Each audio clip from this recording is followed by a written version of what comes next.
Yeah, you hear that crowd? That's the crowd from the Summer Games Fest. I stole them right over here. We're going to have a great show tonight, guys. That's outstanding. Man, what a great show we have tonight. It's E3 week, everybody. You should be excited. If you're in the audience right now, you should be excited. We have an outstanding show for you guys this evening, and it's the week that we all kind of wait for. And I think last year, because of the pandemic and things that happened, we didn't necessarily get the E3 week we all deserve. The E3 week we all wait for. By the way, shout out to the great Pope Art. The Xbox Pope is here. This is going to be, this game's going to be, it's going to be a great show. The Pope is here. Shout out to the Pope. It's very late over there in England, and the Pope is here. What does that mean? That means everybody should be here. Guys, tweet it out. Let people know we're live. Hit the like button. Hit the subscribe button. A really cool graphic goes on the screen when you hit the subscribe button. It's fantastic. I love it. Shout out to @JMatrix76 for that, by the way.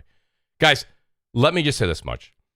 We've got so many things going on the channel in the next few weeks. Very excited to announce them. They're going to be coming at you 1, 2, 3. It's going to be just unbelievably quick. And I just want to say thanks to all the Mooch Maniac family members. You guys, it's because of you guys have been able to do this. And I just want to say thanks to each one of you guys one by one. And then we're going to get to this amazing panel. And by the way, the panel will grow as the night goes on. Just get ready for that. But shout out and thank you to Sir X-Man, JudaZuk, WoolleyGamer, Ben Link, Frostbite Slash, Zombilla Ice Cream, CustodsX, Hustle and Motivate, Replicant, Damion, JWE316, MumbleRanting Gaming, Tyson Web 509, Mr. Twister All-Round Gamer, True Witty Death Scry, Night Ripper 7, Big Chuck 777, Donnell Brown, Merc with a Mouth, Ice Queen Gaming, and our major Mooch Maniacs, Smokes 901, Tactical Gamer, That Guy Smitty, Humacast, 4-Star General, Sean Slomka, Brian B, a.k.a. Delirium Blades, and our VIP Mooch Maniacs, the Wise Old Gamer, Windingo Rex, Bryant Carter, the Great Marty Bison, Fork Boy Gaming, MexJ88, Remarkable Knights, Rich Kreischer, Rated D Demonic, the Great Percolator 9000, and our honorable mentions. We miss you. We miss you. Where is Wraith the Emperor, Failed Pyromancer, Two-Tone SB, the Great Wilmy Hood, and the Forever Mooch Maniac, Longshot 316. Guys, let's get to this panel. Let's just get to this panel first and foremost. He's the man that literally can do anything he wants on YouTube because he's unscripted. He's phenomenal. He plays games for you, not for me, for you. And I can't wait to get his opinion tonight. I am absolutely on the edge of my seat for the great Crap Gamer. Crap, welcome back to the show, buddy. How are you? Thank you for that. I can't even do whatever I want in my own house, man. I got to wait. It's true. It's a very true story. It's true. I embellished a bit, but it's okay. It's all right. Yeah, a little bit. Just a little bit. Yeah, but, it is good to be here. There's a lot to talk about. I mean, listen, I would have not broken myself away from Ratchet and Clank if there wasn't a ton to talk about and if this wasn't like days away from E3. I would have understood that. Yeah, so I mean, listen, it's it's going to be a good show. I want to get us in a great show. I want people to like it and to share it and subscribe. And then I want to get the hell out of here and go play Ratchet and Clank. I can't blame you one bit. Shout out to PS5's already won for the new subscription. Thank you so much. And Wraith the Emperor's back. He's part of the Mooch Maniac family. Wraith, it's not the same without you. It's just not. It's like coming home and there's no dinner on the table. It's a sad day. Wraith, welcome back. Great to have you here, buddy. Thank you so much for joining the family membership again. Without any more ado, let's get into our next guest here. I've got my buddy here, HR Bomber, Gaming Beyond the Box. Bomber, I got news for you. I reached out to you, and you immediately didn't even say, I got to check in with the family. I got to see what's going on. I might have a baseball game. I got something I got to go to. No. He says, yes, I'm in, Mooch. Let's do this. Bomber, outstanding to have you back on the show, buddy. How are you this evening? Dude, I'm doing great. And, of course, happy to be here. And, when I saw that DM, I was like, oh hell yeah, it's going down. Yes, absolutely. And I just let my wife know. Just let you know, Friday night. Sorry. You said I'm not spending it with you. I'm spending it with Mooch. It's okay. She gets it. It's E3 week. That's right. She does. She's giving me all Sunday off too, so it's nice. I love it. Yes, but when we'll talk about that, we have a very large, outstanding Sunday schedule for you guys. It's gonna be fantastic. Oh my God, E3 week. It's fantastic. Well, speaking of that, let me tell you something. I love doing podcasts. I love everything we do on these shows.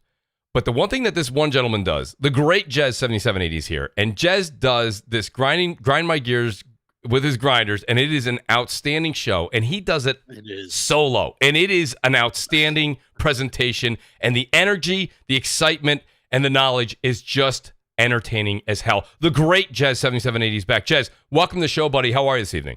Yo, thank you so much, guys. This is such an awesome show, man. We are here, the Crossfire. Unlike H.R. Obama, I had to check with the missus tonight, and she said, I'll take one of the kids to the birthday party. You got the other one. So I was halfway there, but I'm like, there's so much going on. I got to be on this show. So we are doing this, and, this is awesome. And, shout out to the grinders out there, and Mooch Maniacs, and the Crapaholics. Yeah. Hey, we're going to go wild tonight, baby. Woo! Game time. Buddy, let me tell you something. And let me do a shout out real quick to Saltiest Gaming. Shout out to the Saltiest Gaming podcast. Outstanding show that you're also on, buddy. Outstanding. It's turbo time. Turbo time. I love that GIF. Nobody wants booster.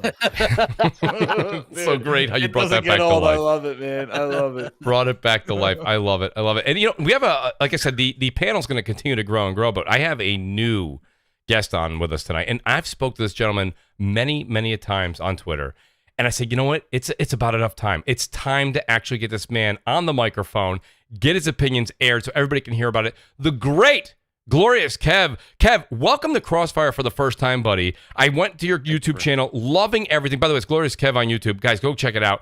Kev, outstanding work you do. You're very knowledgeable. I love your input, dude. I literally read everything you write because it's like scripture. I love it. I love it. But Kev, welcome to the show, buddy. Thank you. How are you this evening? Glorious. Yes, glorious. E3 weekend. I am ready to see these games. Yes. I got to watch most of the Summer Games Fest. Had to do it through work. I'm hype. I'm ready. All right, well, listen, I'm glad you said that, Kevin. I think maybe we'll go ahead and put Kev right. There's nothing better than being on the hot seat right away, okay? And let me just say, shout out to Goodman real quick with the great super chat. The super chat's working, everybody. It's amazing on E3 week. Jazz is in the house, says Goodman. Appreciate that. And the great Fork Boy Gaming, who is a Mooch Maniac family member. Just want to give a shout out to Bomber and Mooch. Appreciate that, Fork Boy. Fork Boy, by the way, I also extended the branch too, but Fork Boy, I believe he's working or yet something. We will get Fork Boy Gaming on this show very, very soon. We just have to make the schedules work. So Fork Boy, thank you so much for that super chat. But Kev, I'm going to go ahead and start with you with Summer Game Fest because I want to save the Xbox Bethesda stuff till we have the entire crew here in a little bit. But I want to talk about Summer Game Fest because I think Summer Game Fest, there's a lot of pros, couple cons, couple. I'll reserve myself. What did you think of the games? And if you need them, I have them all. I have a list of them. Of course, I'm the host. I'm prepared. But what were some of the games that you saw on the Summer Game Fest and the show overall? Give us a little bit of your take on it, and then I want to kind of parade and bother the rest of the panel on this subject. So, the main game that caught my eye is the same game everybody's been talking about basically since the show, Elden Ring. Yes. I'm ready for it. I haven't played a Souls game in a minute. So it's gonna be refreshing to come back. I was gonna play Demon Souls had I been able to get my hands on a PS5, but nobody can get a PS5, so I'm in that boat. That was the one that stood out for me, and I was watching it, but I was also at work, so I was working through the show. So that was the main one. I caught a little bit of Back 4 Blood. I'm very ready for Back 4 Blood, but that was only like a little 30-second clip. Right. I saw they were doing the director's cut for I'm glad you brought that up. I still haven't played Death Stranding. You haven't played yet? No, I haven't played yet. It's in my backlog. I waited for the PC version, and then I started playing. And I was playing something else when it came out, and I haven't started it yet. Actually, I don't remember what I was playing actually. But that is definitely on my to-do list. So I have that. Now they're saying the director's cut. I'm like, well, shit, I might just play the director's cut. Well, let me tell you something. And before I go ahead and act all surprised and give Kev you haven't played it yet? I've gotten about 60 or 70% through Death Stranding, and I'm going to go back to it with this director's cut. I shout out to the great Blades, Delirium Blades. He gifted me on the PC. I've been playing Death Stranding also through the PC. And listen, if the PS5 version looks anything like what I've been seeing on the PC version, wow. Just guys, get ready. It looked good on the PS4. Wait till you see what this looks like. What about those adaptive triggers, baby? Well, that's exactly it. And, I'm glad you said that because, and shout out to the Saltiest Gamer.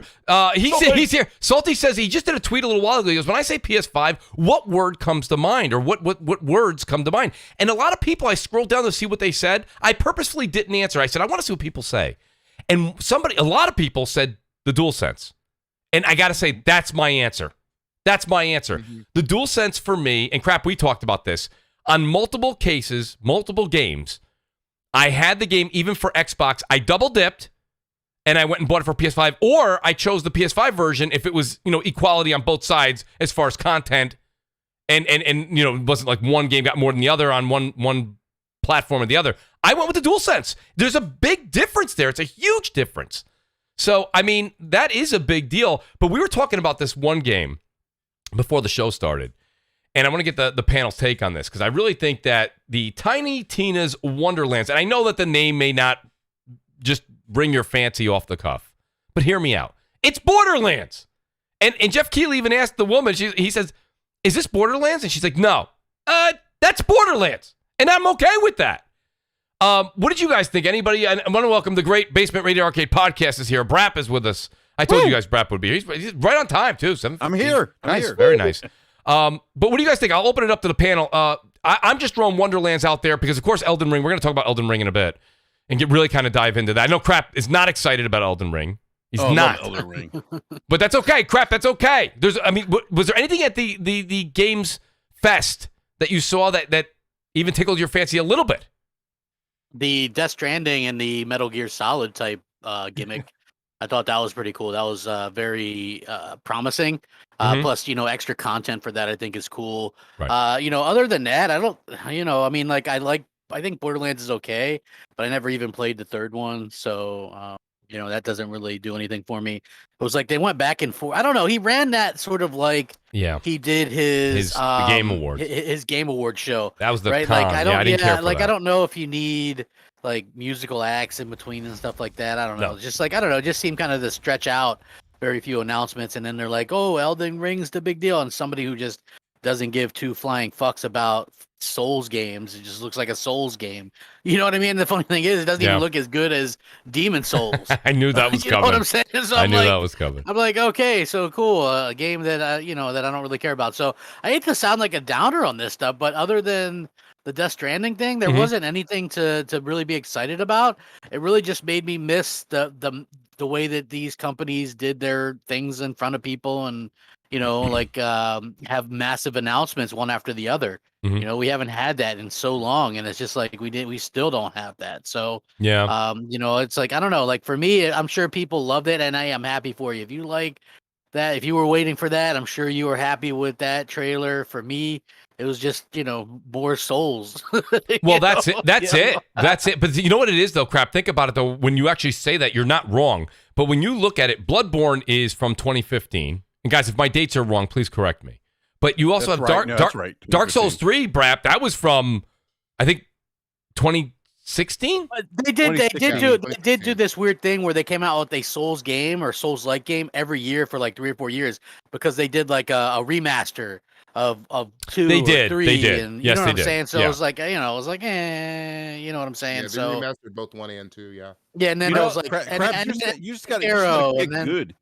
And then Demons. No, it's just like those games don't appeal to me at all. Like from a gameplay perspective. Yeah, that's not for everybody. And not just not just a it's tough, so he doesn't like just complete from a gameplay perspective. Yeah. I don't like those games. If I'm Jeff, go ahead, Jez. Yeah. I was gonna say, what's funny is that when you're saying about the Summer Game Fest and had the way how it used to be, what's fun? I was streaming. Shout out to Wooly. We were on his Company of Gamers podcast and we were streaming it.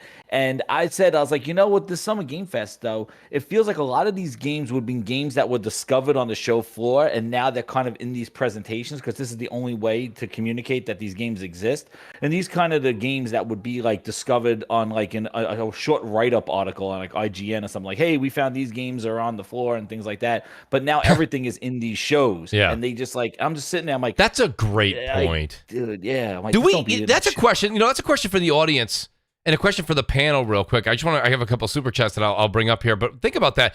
When you go back 15 years ago, maybe even 10 years ago, a lot of like the things that Jez just said is true. A lot of these little tiny like games, they never got airtime. Now, am I saying that they shouldn't?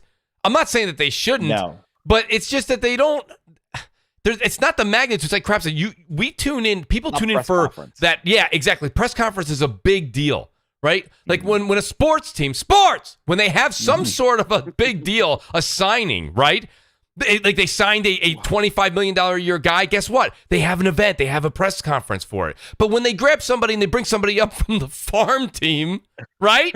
And the guy's hitting 127 and he's got 1 home run in 3 years, we ain't pulling the press in, right? Exactly. So I guess it just doesn't hold weight, man. That's the problem. Say it again, Bomber. What do you mean? It just doesn't hold like. No, it doesn't hold the weight. Exactly. Okay, I apologize. It doesn't hold weight. Like it's just these games are, and again, they're not intended to. They're not intended to be like, boom, this massive game. It's just unfortunately that's the games that he's able to get on this platform with. You know, it's the nature I think the other thing also it had to do a lot with Amazon. So I believe like Amazon was like, look, we paid for this thing to go on pretty much. So we want XX and O on there or whatever. So I feel like that could have been the issue. I don't know. But yeah, some of the little indies is cool. I mean, it's fine. I mean, to me, the thing today was kind of cool too with a couple of games. But other than that, it was just getting kind of a snore fest for the most part. Yeah, I mean, go ahead, Kev or Brad. Go ahead. Take it. Oh, I was saying, yeah, like I completely agree with Bomber. It's like, and I made a tweet yesterday saying, you know, we need a show for like, because the conferences are about like the God of Wars, you know, the Halos, like that caliber kind of game. Like, we need a show for them, and then a show for this other shit, and we also need Sony to come back. Yes. Like, Well, I say come back. I would say, I mean, I feel like, if anything, if they don't want to spend the money for E3, that's fine. But throw your own shit at the beginning of E3, or maybe they do it at the end of E3. Heck, I don't know. I mean, they may still do their. I mean, I know they're supposedly supposed to do something, but I don't know. Dude, Sony reminds me of the mafia, like the Don, man. They don't do the work. They let the other people do the work for them. Like they're not there. No, you're just describing Nintendo, Jez. That's Nintendo. I mean, I thought it was pretty clear that they got like other people making the announcements for them. Like, I thought it was pretty clear that they were going to do something in a few weeks. They said find out more about Death Stranding in a few weeks, and that's supposedly when they were going to do their thing. So Kojima basically announced, hey, you're going to find out more about this at Sony's thing. So I think that's, pretty, I don't mind that at all. I mean, listen, unless this isn't a E3 anyway. It's like if everybody was on stage and you had a crowd and shit, I think, maybe there's an argument to be made for that. But everybody's doing their own little digital thing. So it really doesn't matter when they do it, to be honest with you. Yeah. Like they don't have to do it at the same time. They have the stage all to themselves. Give Microsoft a rope and see what happens with it. Either they're going to climb out of the abyss or they're going to hang themselves with it. So we'll have to see what's up. Like I was surprised that I thought they were going to stay quiet for once. And then yesterday happened and it just was like a hilarity ensued, So we'll have to see what happens at E3. But I'm telling you what, I'm working hard right now, working on wait for next E3 t-shirts, which will be available directly following the Xbox press conference immediately. And it's going to have, 2013 with a, crossed out, 14 crossed out, 15, 16, 17, 18, 19, 20. And it's going to, I'm telling you, if these things don't sell like hotcakes, I'll take one in a large and an extra large, Crap. I'm going to give you advice, Crap. This is what you're going to do. You know how you can make millions? Just leave an empty box and people can write in their own year. Oh yeah, exactly, man. Wow. Yeah, like right in your own year, then like you can comes with its own Sharpie. You can erase it. Yeah, that's gonna be great, it. Man. There you go. Those are $1 million sellers right there. I like this guy who was very credible. Had the E3 leak, and this might have been the most. I fell asleep reading this leak. I was like, good God, I never even heard of most of this stuff. Like, I don't know if you guys seen some of this stuff, but it was bad. It wasn't good at all. It's like shit I never heard of. No, people were saying that. They're like, I was like, I never heard of any of this stuff. Well, that's the thing, and we're gonna get to some of. I want to save all that good stuff, Crap, till we get to the Xbox Bethesda stuff. But do you guys feel bad? I feel bad a little bit. Let me tease this for a second. Go ahead. Here we please, go. oh please, yes. Rainbow Billy. Stop. Is that it? Unicorn game. Hold on. One more, and then I want to save the juicy ones for later. Please. Somerville. Oh. Dude. Yeah. Well, I'm making a shirt right now. I'm making a shirt right now. Shout out to Rob there Jones. He goes, I mean, you guys, how could you not be excited for that? Ultimate Edition. I love pre-ordered. it. Yes. Super Bowl weekend for us gamers, says Rob Jones. Is great panel as always, and live chat. I appreciate that, Rob Jones. Thank you. The great Sir X Man is here. He says they are holding the big games for the big shows. And Carlos Crespin. Shout out to Carlos. I haven't seen Carlos in a while. He says Sony's probably trying to avoid leaks. Sony's done a very good job of that. Even the great Jeff Grubb has said that. He said that Sony's been very, very tight in keeping their cards to their chest. No one really knows what they have kind of planned. But they've always been good at that. I mean, keeping things tight to the chest. Because like Sony will punish you if you leak stuff, like literally punish you. Yes. Like they don't like when it comes to NDAs, Sony does not fuck around. No, they really don't. Well, They I heard really that don't. story about Jim Ryan saying he would fire anybody if anything leaks when they did the Horizon Zero he's Dawn probably one not or kidding. whatever. That was a So, legit. yeah. I think that was a legit Why would he, kid? I mean, you don't want quote you don't story. put in Yeah. all that work Gordon to Ramsay, surprise man, you don't people. mess around in his kitchen. Yeah, you Yeah. know, I mean, listen, I'm not a big huge Jim Ryan fan, but you know, you gotta like if the guy's saying he's gonna fire you if you leak shit, then don't leak it. You Yeah. know what I mean? Hey, Like, hey, NDAs. Yeah. Hey, Mooch, real quick. Yeah. So like with the Summer Game Fest thing, like I probably like I think most everyone on the panel, like I think there was probably a lot of the presentation that we were probably like, okay, not really interested, boring. Weezer, baby. But I will say this though, the one thing that it does show is it reflects the fact that the gaming is so big right now.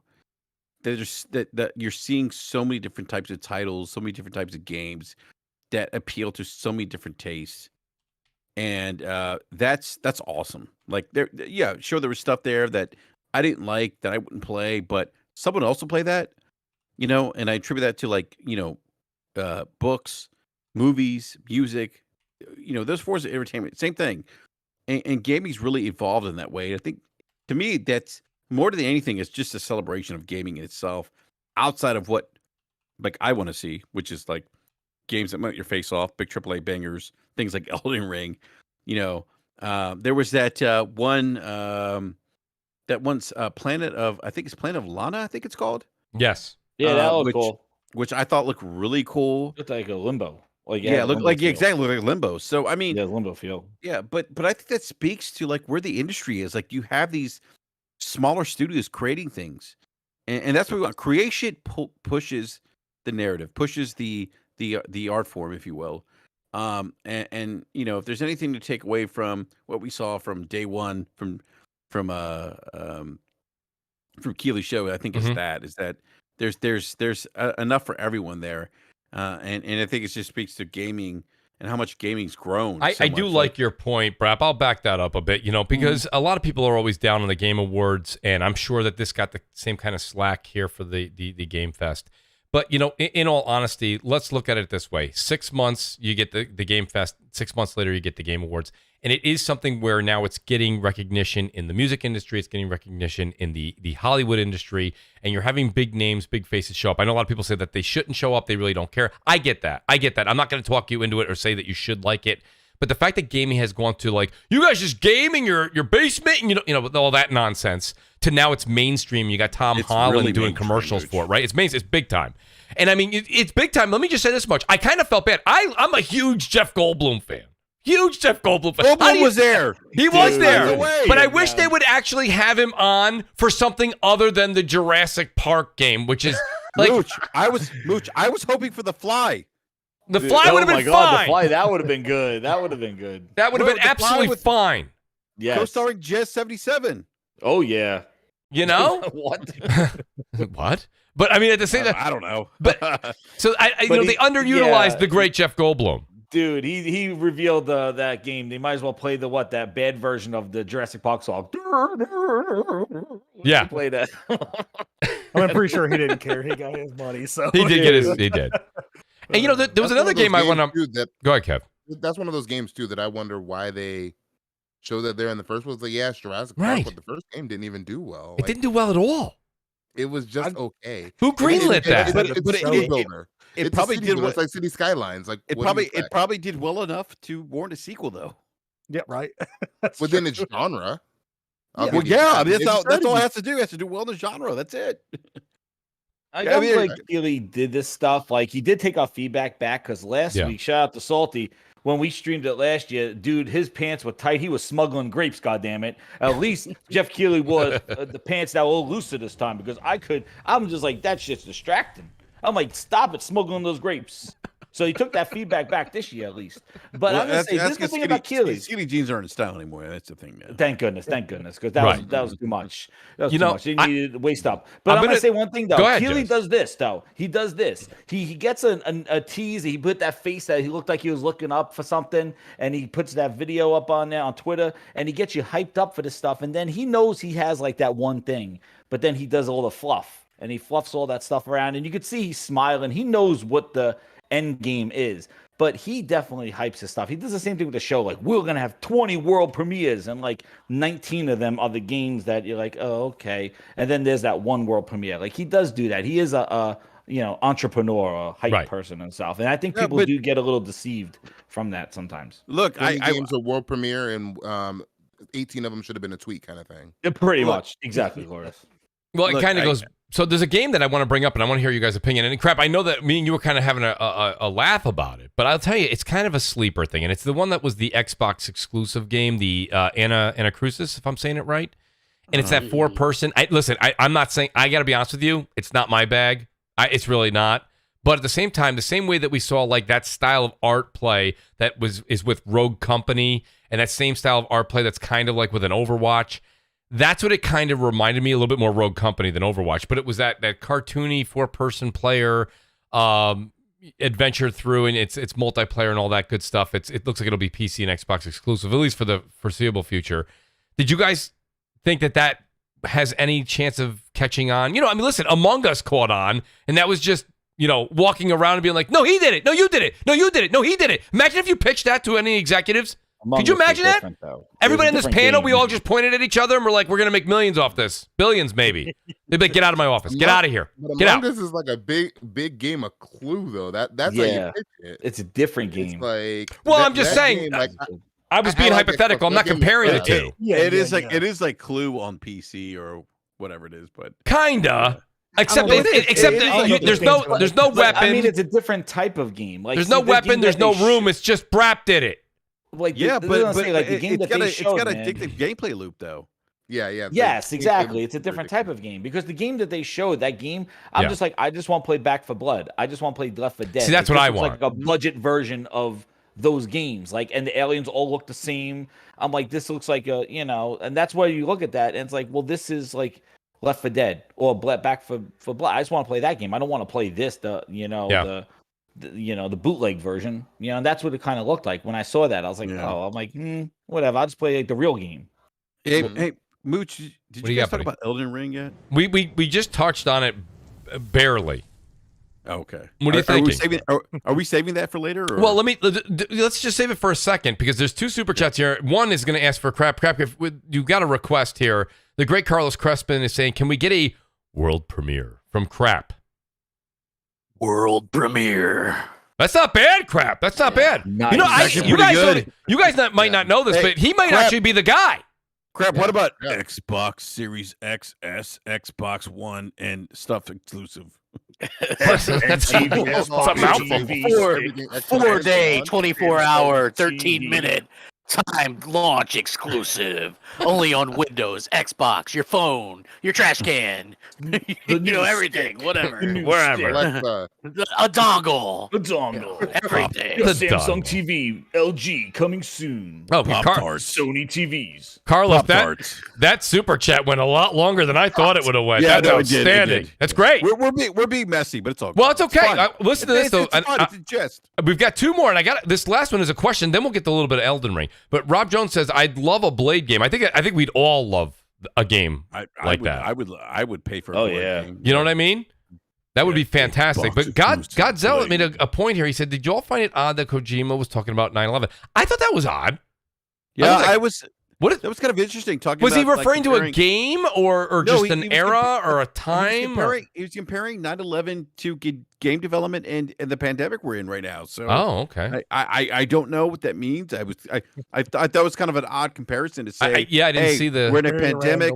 And it's like 9/11. I'm like, well, except for 9/11 wasn't contagious, I guess, but. Yeah, I don't know. No, I generally my only pandemic reference is like walking. I'm like, we gotta get ready for the apocalypse. I mean, that's the only thing I could, but I never would put that 1 and 1 together. But Godzilla, thank you so much for the super chat because I'm glad you brought that up. That definitely was scratching my head about that. I'm like, I'm not getting that reference. But then again, there is, lost in translation a little bit there. Maybe he was just trying to make a different reference and it didn't translate right. Maybe 9/11 impacted, I don't know, Japanese development different. I don't know. I don't know. Yeah, I thought he was making a reference to a period of time in history, okay, which we're all very well aware of. And I thought he was trying to say remember he says, I'm trying to tell you about the game without telling you too much about his new game. I thought he was trying to say that was the era. Maybe I was also looking the wrong way. I thought the same thing too. I thought he was making like a 9/11 game or something. Yeah, something around that time period. That time period, yes. Yeah, which is kind of a weird way to tease a game, I guess. I don't know. Right. But it also kind of fell within the context of the pandemic because I think that's what kind of Keeley was like. Yeah. I don't know. I think that, and it's funny because I do want to talk about Elden Ring, and I think Crap made a good point, and I saw it all over Twitter today. Yeah. And people were saying, shout out to Salty who's in the chat, he mentioned it too. Demon Souls getting the treatment it got from Bluepoint, it does, if you're talking about eye candy, if you're only talking about eye candy, I know that if the great Ashton Luca was in the chat right now, she would be like, Mooch, you know that From Software they are the gods, and they are. But my point being is that a little bit of that polish that we're so used to seeing now from Demon Souls is not there in this. Elden Ring didn't have that same look. I mean, I'll start with Brap. Well, go ahead, Brap. I mean, by all means. I don't know about that. I mean, it looked good. I thought it looked very good. Look, it looked good. I mean, look, there was scale, look. Here's the thing. It's a cross-gen game, so it's not going to look as good as Demon Souls remake. Right. But I thought it looked pretty good. I mean, like those bosses, the scale of the bosses, and I go back to like Dark Souls 3 and Bloodborne. Like what we saw definitely looks better than those games. Right. But that's probably running on maybe PC or PlayStation 5. It's probably running on PC because that's the best place to play games. But oh, Luca's here. Shout out to the Asher Luca. Luca, the crap say bullshit. But I mean, and it would be. I thought it looked great. I thought it looked really good. And here's what I took away from it. And again, we didn't see a whole lot. Okay, Mooch. But it looked like a Souls because Crap was asking me this. To me, it was like they took the best of Souls and the best of Sekiro. Yes, that's right. Character designs. Did you see the protagonist? The movements. Like, oh my god! There was Sekiro, much more fluent, like Sekiro. Yes, that's Sekiro. Yeah, I mean, so you're right, Sekiro, and Souls, a little bit of Bloodborne. I mean, this is just the classic From Software formula. Yeah.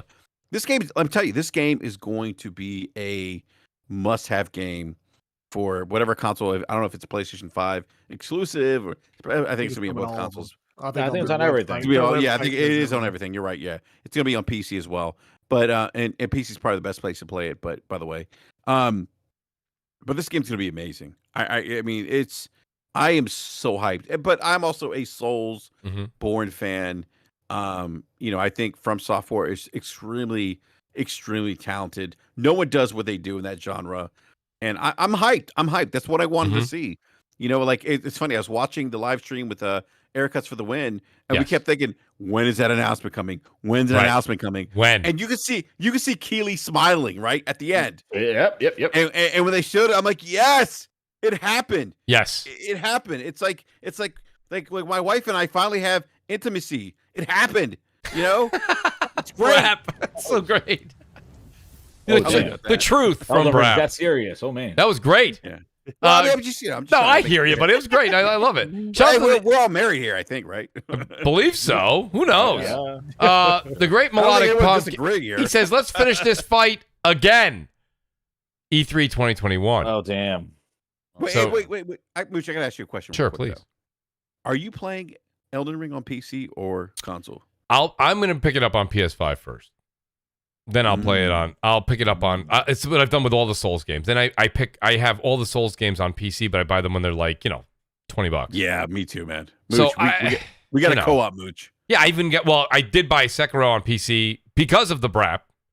He's quite the influencer. He is, and I got it, and I ended up paying. I think it was $32. Not quite as cheap as I wanted to get it. I'm trying to mooch, but it's difficult these days. Mooching ain't easy. You guys know it. But at 60 FPS, that game is so different. It is. Like it really is. Like the higher frames. Like I played Sekiro on PlayStation 5 and Xbox, 30 FPS, and they got 60. They get the 60 frame boost, didn't it? It did get the boost, yeah. But I got on PC when it had the 60 FPS and it wasn't on console yet. And I gotta say, like I actually beat that game on PC because of the 60 FPS, because like it was game changing. It really was. You know,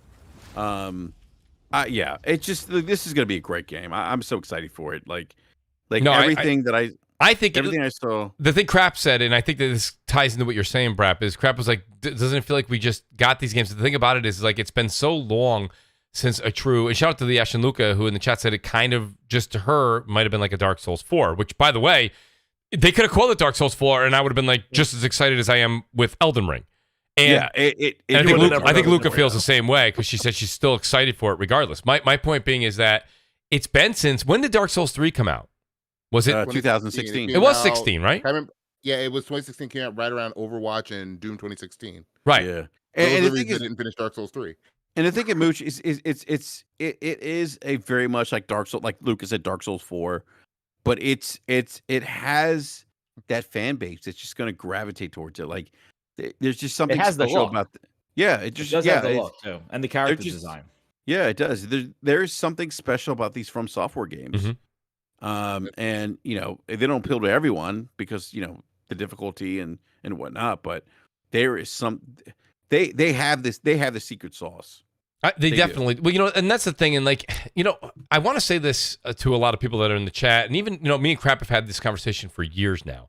And it's the same thing I'll say when it comes to Returnal. It's the same thing when people are like, oh, these games are hard. These games are hard. They are initially.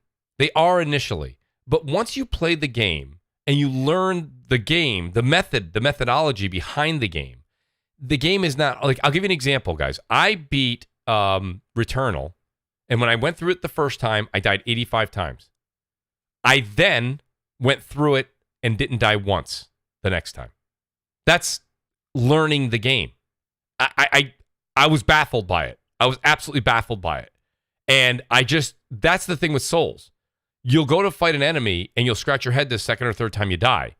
But then you start to understand the way that you see the vulnerability between the enemy and you, and then what weapon you have, and when you can heal, when you cannot heal. You only have so many. And how to roll, where to roll. Even when they give you the limitations, back in the early Dark Souls games, you rolled at a 90-degree angle. You know, it was difficult. But you got to learn how to get around that. So what I'm saying is you find the game's weaknesses. And what I mean by that is, think about, for all you guys that are listening to the show now and later, that have been gaming since the 80s. Like, do you guys remember the games that we had back in the 80s and 90s? I mean, Mooch, I think a lot of people don't remember that, though. Like, you know, we grew up playing. Nostalgia is a hell of a drug, Brad. Yeah, no, we grew up playing like Ghosts and Goblins. Absolutely. Oh my god, I didn't get by the first level in that. Remember when you get so far in Castlevania and just for no reason you just slide? You landed on the platform, but the platform kind of glitched out and you just slide right through. You're like, no. I mean, and there was no save points. I mean, a lot of people don't remember that. Like, you know, like Metroid, right? Castlevania. I mean, like, you know, people talk about Returnal. Well, hello, have you played the original Metroid? Like, this is what we grew up with. It's unbelievable. I'm thinking the Ninja Turtles on the NES whooped my ass so many times. That shit god, that was the worst. Hey, that shit was hard. Oh, hey, and Kev, what about Contra? Remember Contra? Contra. Jesus. If you didn't use the up, down, left, right, BA, select, start. Yeah, good luck. Have fun with that game. That shit was tough. That game was like a bad case of hemorrhoids. Now, do we know if Elden Scrolls is gonna be and like Ninja Gaiden, by the way? You mean Elden Ring? Elden Ring. Yes. Elden Scrolls is still like 8 years away. Yeah. No, do we know that you just look at the monster, you go, yeah, the boss is okay, cool. I mean, they look cute. Like the thing I like literally about is the next gen Dark Souls game. Yeah, I love the scale of it. Like the huge dragons, the big boss fights, those look awesome. And the fact that you could use your horse and you could get up at those high levels and your horse kind of like goes like up in the air and things like that, I think it's really, really cool dynamic. That it's not just like you on the ground and you wait for this big boss to just bend down so you can smack him in the head. So at least Right. maybe you could go up there and attack them. You know, the dragons and stuff like that. Man, it did look really epic, and I just hope that that sticks around with the game. Like, it definitely didn't look as good as Demon Souls for the PS5. It did look a little dated. Of course, the first thing I did was zoom in on the hair and looked at the hair clipping. I was like, this is like everybody did with Aloy. I zoomed in 400%, goddamn it, and Right. checked all the guy's hair and say, this is a last gen game because his hair's not flowing properly. Don't forget to do God that. damn it. Yeah, you got to do that all the time. It's a multi-plat game, so they won't do that. No, that's right. You got his hair's clumped together. Gets and a shit. pass. Yeah, exactly. Shout out His to hair's come together. It's nicely braided. I'm like done. It's conveniently braided. I'm like, I'm done. No, but the game looks really awesome. Like, I'm just excited to play. I'm not a huge Souls and Sekiro person. Like, I played Demon Souls was the first game I played. I enjoyed it. I really like Returnal, which is different than those kind of games, but it's kind of that challenging type game. I usually don't have the patience to deal with those games, but Returnal has me hooked. I like it. It always reminds me of like the old school arcade games where you go in, you put your quarter in and say, let me do a run. Yeah. Let me do a run, see what happens. I'm So I 5 do like trophies that dynamic. from the platinum, and I'm just nonstop. Oh, and now shit. this weekend I'm going to lose time on Returnal because I'm going to be playing Ratchet. There's so many freaking games, man. It's crazy. But yeah, Elden Ring did look really awesome, and I'm really interested on the Death Stranding to see how they're gonna do it. I was talking about this on Saltiest podcast, thinking that if they're gonna charge, what I probably think they're going to do for the PS5 version, Sony might try to finesse its way and maybe put it as a PlayStation Plus game, like they did with Control and like what they did with they also did with Wreckfest and stuff. Those games that have those paid upgrades, they sometimes put them in PS Plus. So maybe that's something they might do. I don't know, but I do think they're going to charge though for this game. This is not going to be a free upgrade. No, well, that's interesting. I hope it's a free upgrade. I think honestly, I think it'll be free if you have it on PS4. I think like Final Fantasy VII. Final Fantasy VII Intergrade, which just came out, and that's a good example of it. Don't get me wrong, I do see Jez's point as well, but I think that this is just in good faith. The game is old enough. I don't think they're going to charge again for it. And then for those, there's a few people on the panel like, I haven't played it yet. Like, Kev, you haven't played it yet, and you don't. Well, then again, Kev is still searching for a PS5, but nonetheless, I feel like what we read weeks ago with Sony having the different components, not upgraded, just a different SKU, easier to get their hands on components. They're saying the PS5 by the middle end of the summer is going to be a lot easier to get your hands on, which I really, really, really hope so. Last I heard, it was going to be like next year. Yeah, well, that was before this latest news. So I'm being a little bit more the glass is half full. You know what I mean? When it comes to something like this. Shout out to Godzilla. He says, I'm going to buy a Ratchet and Clank despite the fact that there's no PS5 in sight.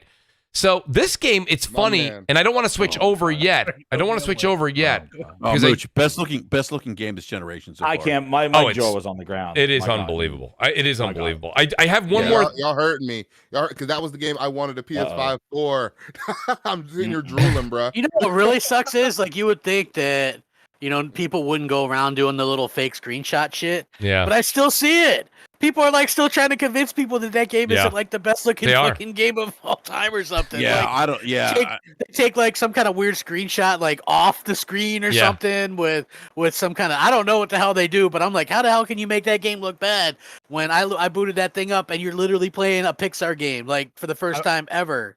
I will say though, like these games, and this is almost any game though, when you put it up on freaking Twitter, it does not do it justice. I'm sorry. I put up a ton yesterday, and people were like, "Holy shit!" Like, I think this game definitely looks freaking amazing. From the gameplay I think it was watched and everything, like it looks gorgeous. But I still seen like just even people just doing that, the PS5 share stuff, and it looks okay. Some of it definitely looks good if you're in photo mode and showing those, but a lot of them aren't. They're just screenshot stuff, like quicker stuff, and those haven't shown like to me what that game really looks like. Because I'm sorry, and I know I haven't played it, I haven't seen it other than what other people have played, and it to me definitely. I mean, I thought it looked like one of the better games anyway before this thing came out. So, well, you're seeing it now. This is my gameplay from late last night and early this morning. Then I added, go ahead, please, Brad. Yeah, I was going to say the lighting in this game, the attention to detail in this game. Like I was playing this this morning, and like I was, there was a cutscene and Clank was talking, and I noticed like Clank's very shiny per se, right?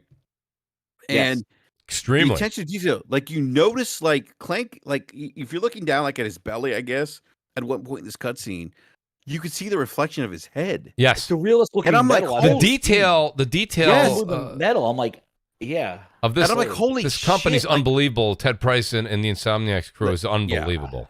This game is the reason. This game, to me, at least, Well, is do you guys remember why we don't need cross-gen games anymore? Well, that's cross-gen yes, exclusive. yes. That the Cross-gen defense first-party rests game. on that. I got to be honest with you. this game was Shout out to amazing. OBJ on Twitter. I don't know if you guys all follow him, but he said he was playing and he said I literally put my controller down because I thought. Right here's an example. It goes from cutscene to the game. It's the same thing, and it's Very insane. seamless, Yeah, there's no exactly. It pans around and then it goes right. It doesn't to even it's do that crazy. weird thing that like all the Naughty Dog games do, right? Where it pans around and then the person does a weird little like glitch thing with their shoulder, and then you Yep. move. This is just fluent. No. It Well, is that's the seamless. That's also the SSD, which people downplayed, by the way. Exactly. Oh, that's nothing, right, Brap? There's nothing to do with that. I put a picture on Yes. Twitter. So I zoomed in on one of the NPCs when I was walking in that opening scene, which was almost a really amazing way to introduce you right to the world with that celebration and stuff Yes. like that. Incredible. I zoomed into one of those characters because they had their mouth like this alien person. I couldn't believe the detail. Then when I watched it, I saw my photo on Twitter. I zoomed in. And that alien has like peach fuzz, exactly like the fuzz on their lips and stuff. I couldn't believe it. I'm like, this is an NPC that's in the crowd and it has that level of detail. And the textures in this, like that's the thing. Like it has the most believable, even for a cartoon looking game, the most believable textures. Like metal looks like metal. Like the characters look rusted and metal. I can't describe how accurate this stuff looks. Like it's so freaking real. Like how It is crazy impressive. accurate. And I was saying this notice- before the show. I was never like a massive Ratchet and Clank fan. Let's Me just neither. make that very clear. But this game also, as you can see, what I was trying to illustrate, it has a map. It doesn't. I wouldn't use the words open world, but in each Not a area, no, not at all. But in each area, there's little side quests you can A do hub. and things to find. You know what I mean? Where before, I believe the prior Ratchet and Clanks were extremely linear. Where this one gives you a little bit more of that search.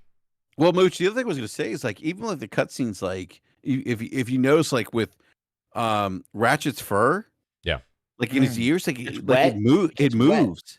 Yes. Like, Yes. It's like I'm like, oh my god, like that's like this like the attention to detail that this game has, which is amazing, and the world seems so alive too. That's the other. Oh thing my I was gonna God, say. Yes. Oh my God. Like, yeah. yeah. And There's- being able to Ve- use the power of the PS5. I mean, that's the thing. And like Yeah. y'all said earlier, is like this is the reason. This is one of the reasons why we just want these next gen system only games. That's right. Because you're not going to get that full attention to detail.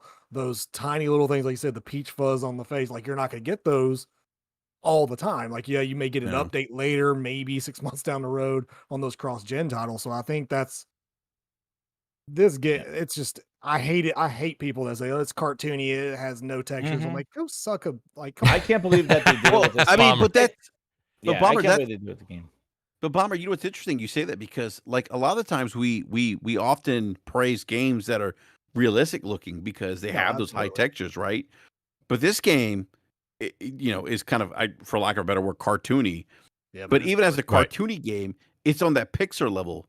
It Right. really is. I mean, Yes. it's just, and it just it's like I No, when I don't fired get me this don't up- get me wrong. Just using an example, give everybody an image in their head. I will say, like the water effects. Of course, we've said this for years and years on Sea of Thieves is unbelievable. But the rest of the game has that more cartoony effect. This is more like that Pixar. And Yeah, there is, Pixar, yeah. and the you new guys, new Pixar, right? And that's what I was gonna say. There's a lot of people that are adults that watch Pixar movies. Many. Oh, I do. Right? So exactly. We all do, right? That my point being is like this is why this is like on that fine line where it's like, and the writing, I'll say this much. The writing, if you're actually paying attention, it is Yeah, written to right. Pretty an good. adult Voice humor. acting, It's yeah. adult It is humor pretty to the, funny, you know what I yes. mean? I mean, it's maybe not like Family Guy kind of humor, but it's written for adults to enjoy as well. Shrek-ish. Did anybody Shrek-ish. watch the movie? Shrek. Yes, well Did said, anybody Crap. Did anybody watch the movie though? No. Ratchet- No. like, No, the- I did not. The game looks better. Better than the movie. I've seen that And- side by and- side. Right? It does look better. Yeah, like side by side movement through it all, just the way the shadows are, the way reflections are going on. Particle Yeah, effects. like a particle. Yeah, I mean, like, and that's what's crazy. Like they the attention to detail in a live game that you're playing versus a movie that typically you would see that more detail there.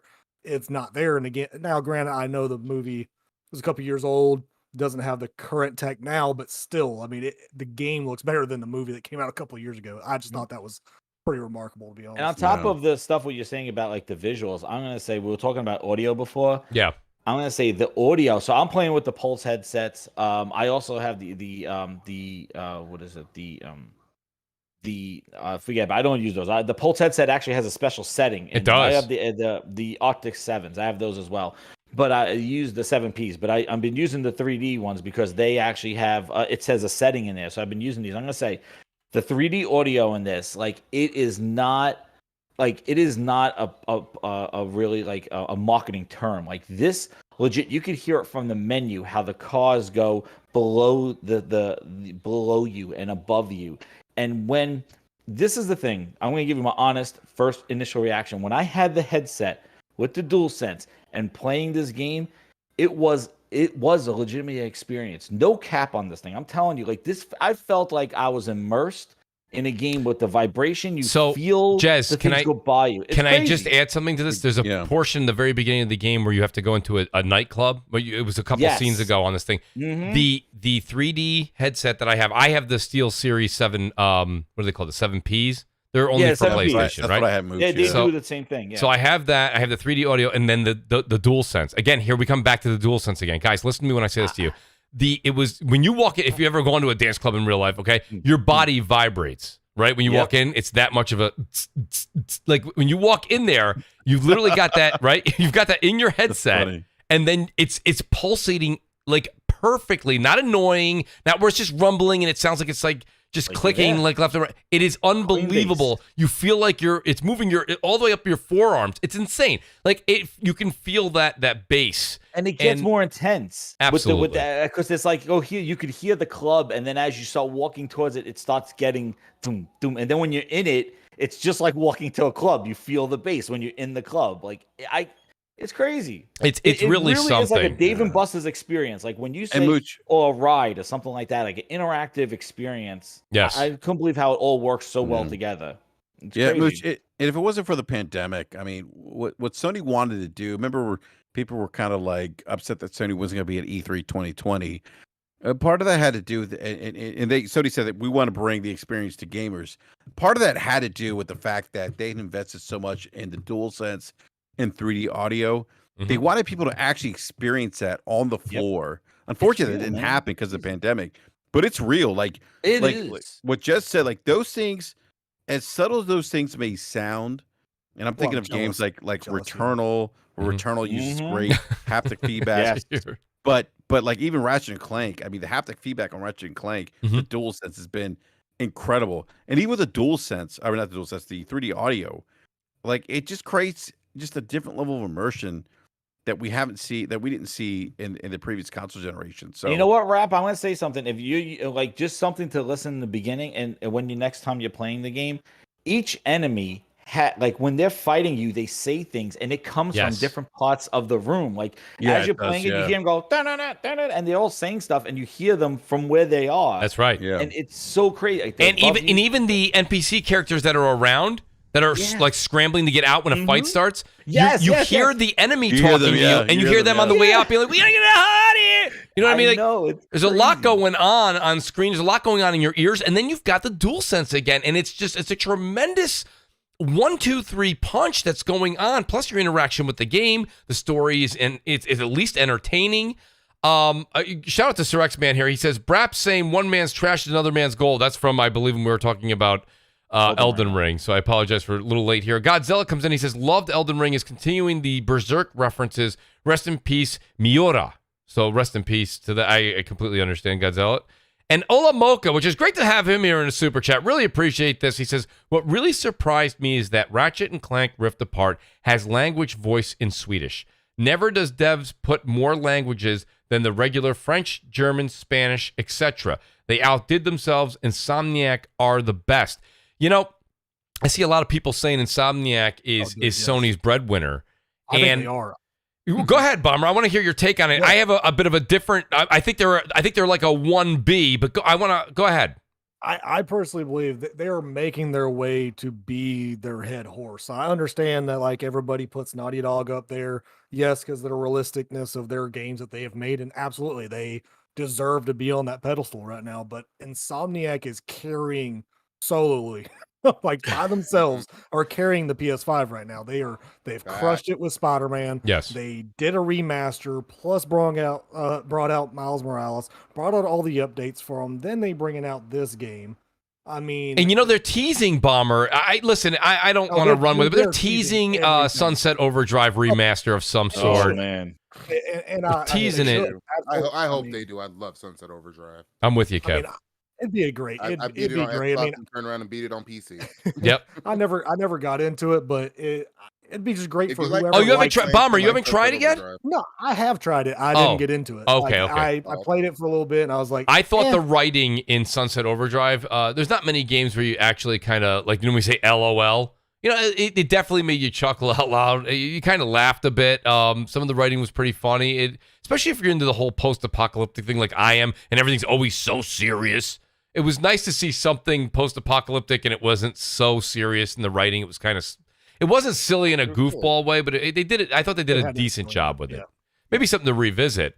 They make the things with the weapons. Like I was gonna say about the weapons. Ahead, like again, what they do is similar to a Returnal. Again, with adaptive triggers, they make the trigger have double functionality. Again, like halfway, all the way, which is something that can only be done with the adaptive triggers. And I found Returnal did the same thing, and it's so unique using the same trigger for two different effects. Like halfway gives you one type of function, and then you press it all the way, like the shotgun. You press it halfway, it gives you one shot. If you press it all the way, it does a double tap, like a double shot. It's freaking awesome how they've done this. I just, again, it's really so hard. People just hear this and they go roll their eyes like maybe it's all gimmicks, but if you put it all together and you play it, and the visuals, the sound, the tactile feel, it really takes it to the next level of gaming. Like even something similar as like just going on one of those grinds my gears, but when you just one of those rails, dude, when you do those rails, you just have a smirk where you just hold on the control and you're like, yeah, this feels like I'm on the I rail. have a question for the great Crap Gamer. Crap, how are you playing this game? Are you playing it in fidelity mode? Or are you playing it in performance ray tracing? Performance ray tracing. Okay, now you know what's funny. So it's funny you say that, because I would have lost $10 on the bet. I would have thought because you're a big proponent of enjoying the 4K, like the whole, like, show you the glitz and glamour. You know what? I switched back and forth about 10 times, and the quality was just great either way. Yeah. But the 60 frames felt much better. It does. So it felt almost slow motion to me.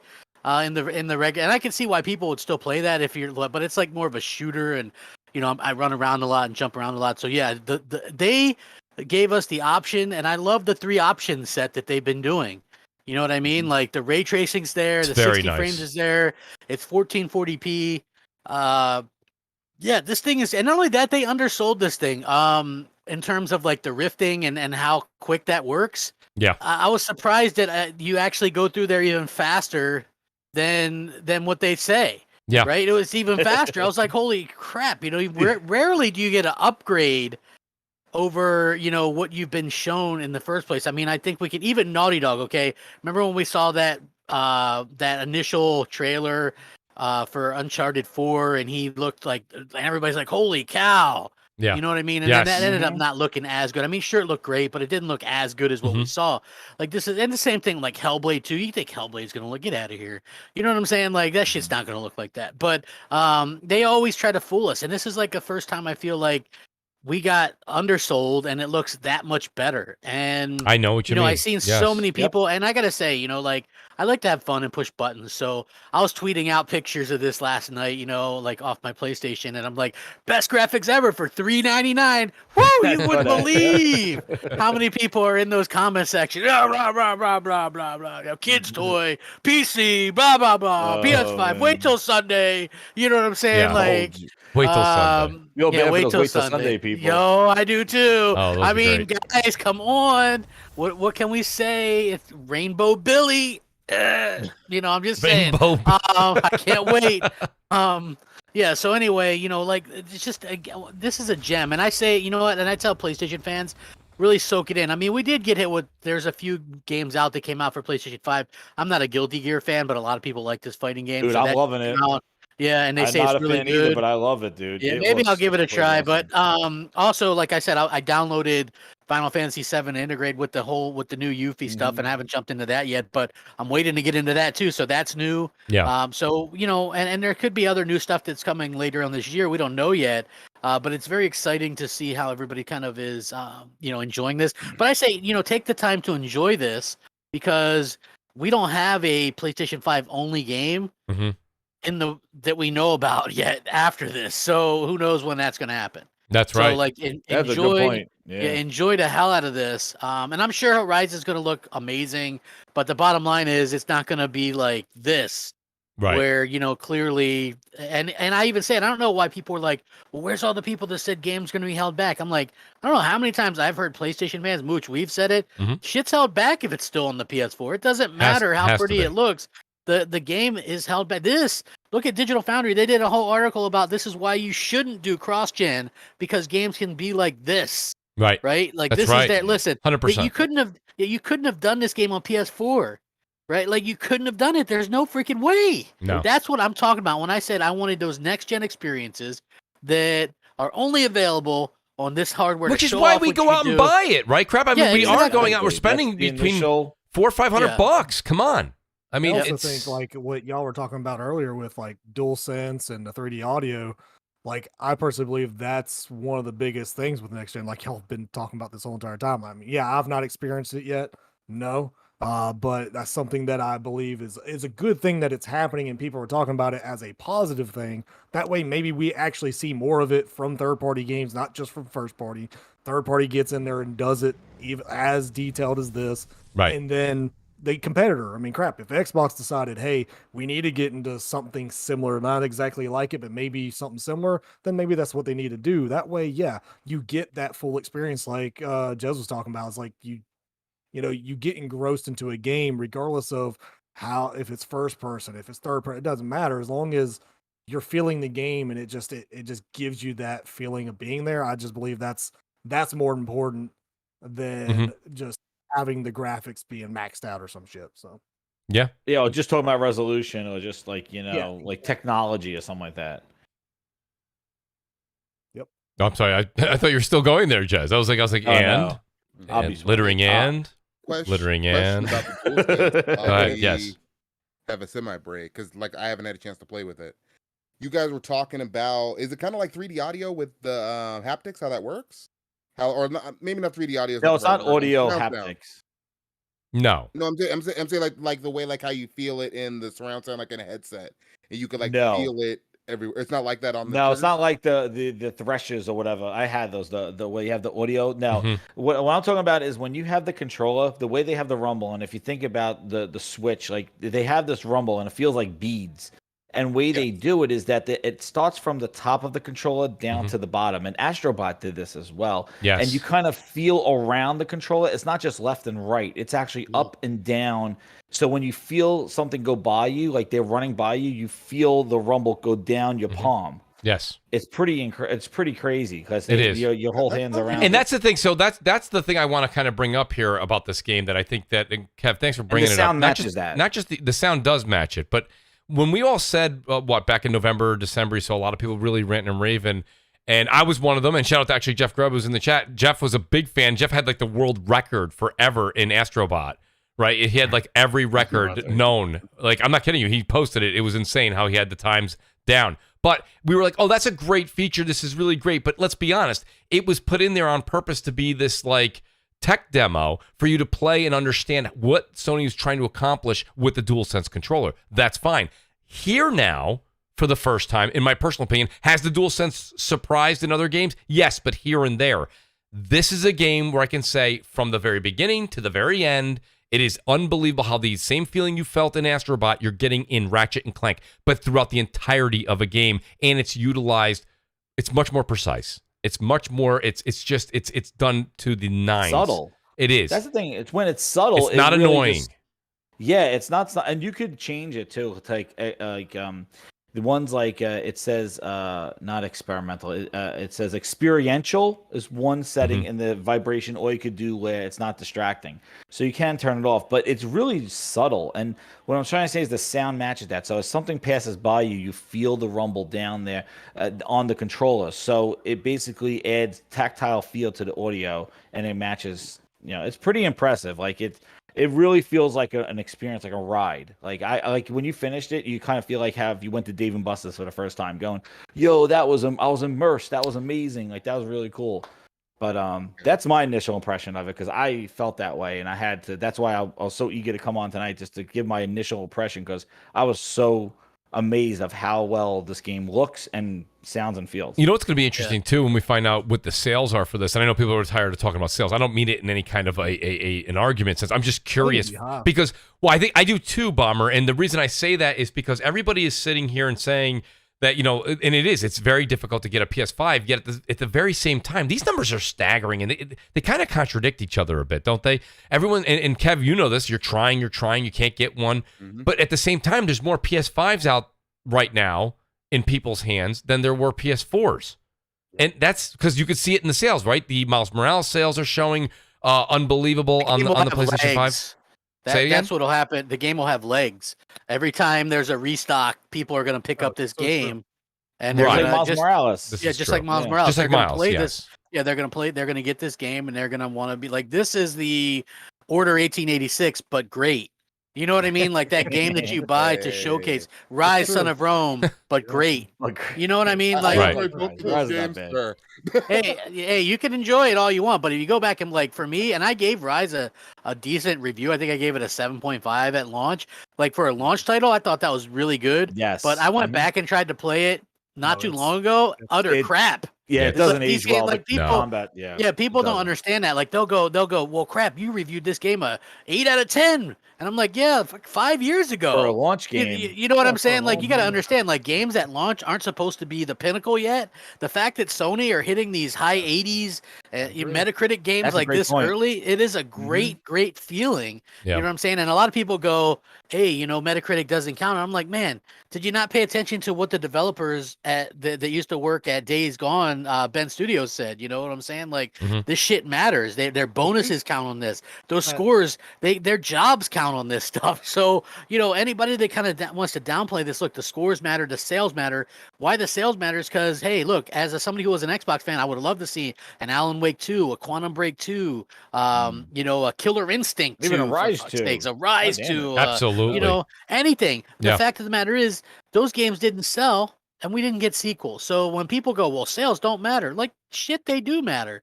Hell, if the Sega Dreamcast would have been able to hit their 12 million sales mark, they would still be probably making consoles, but they couldn't do it.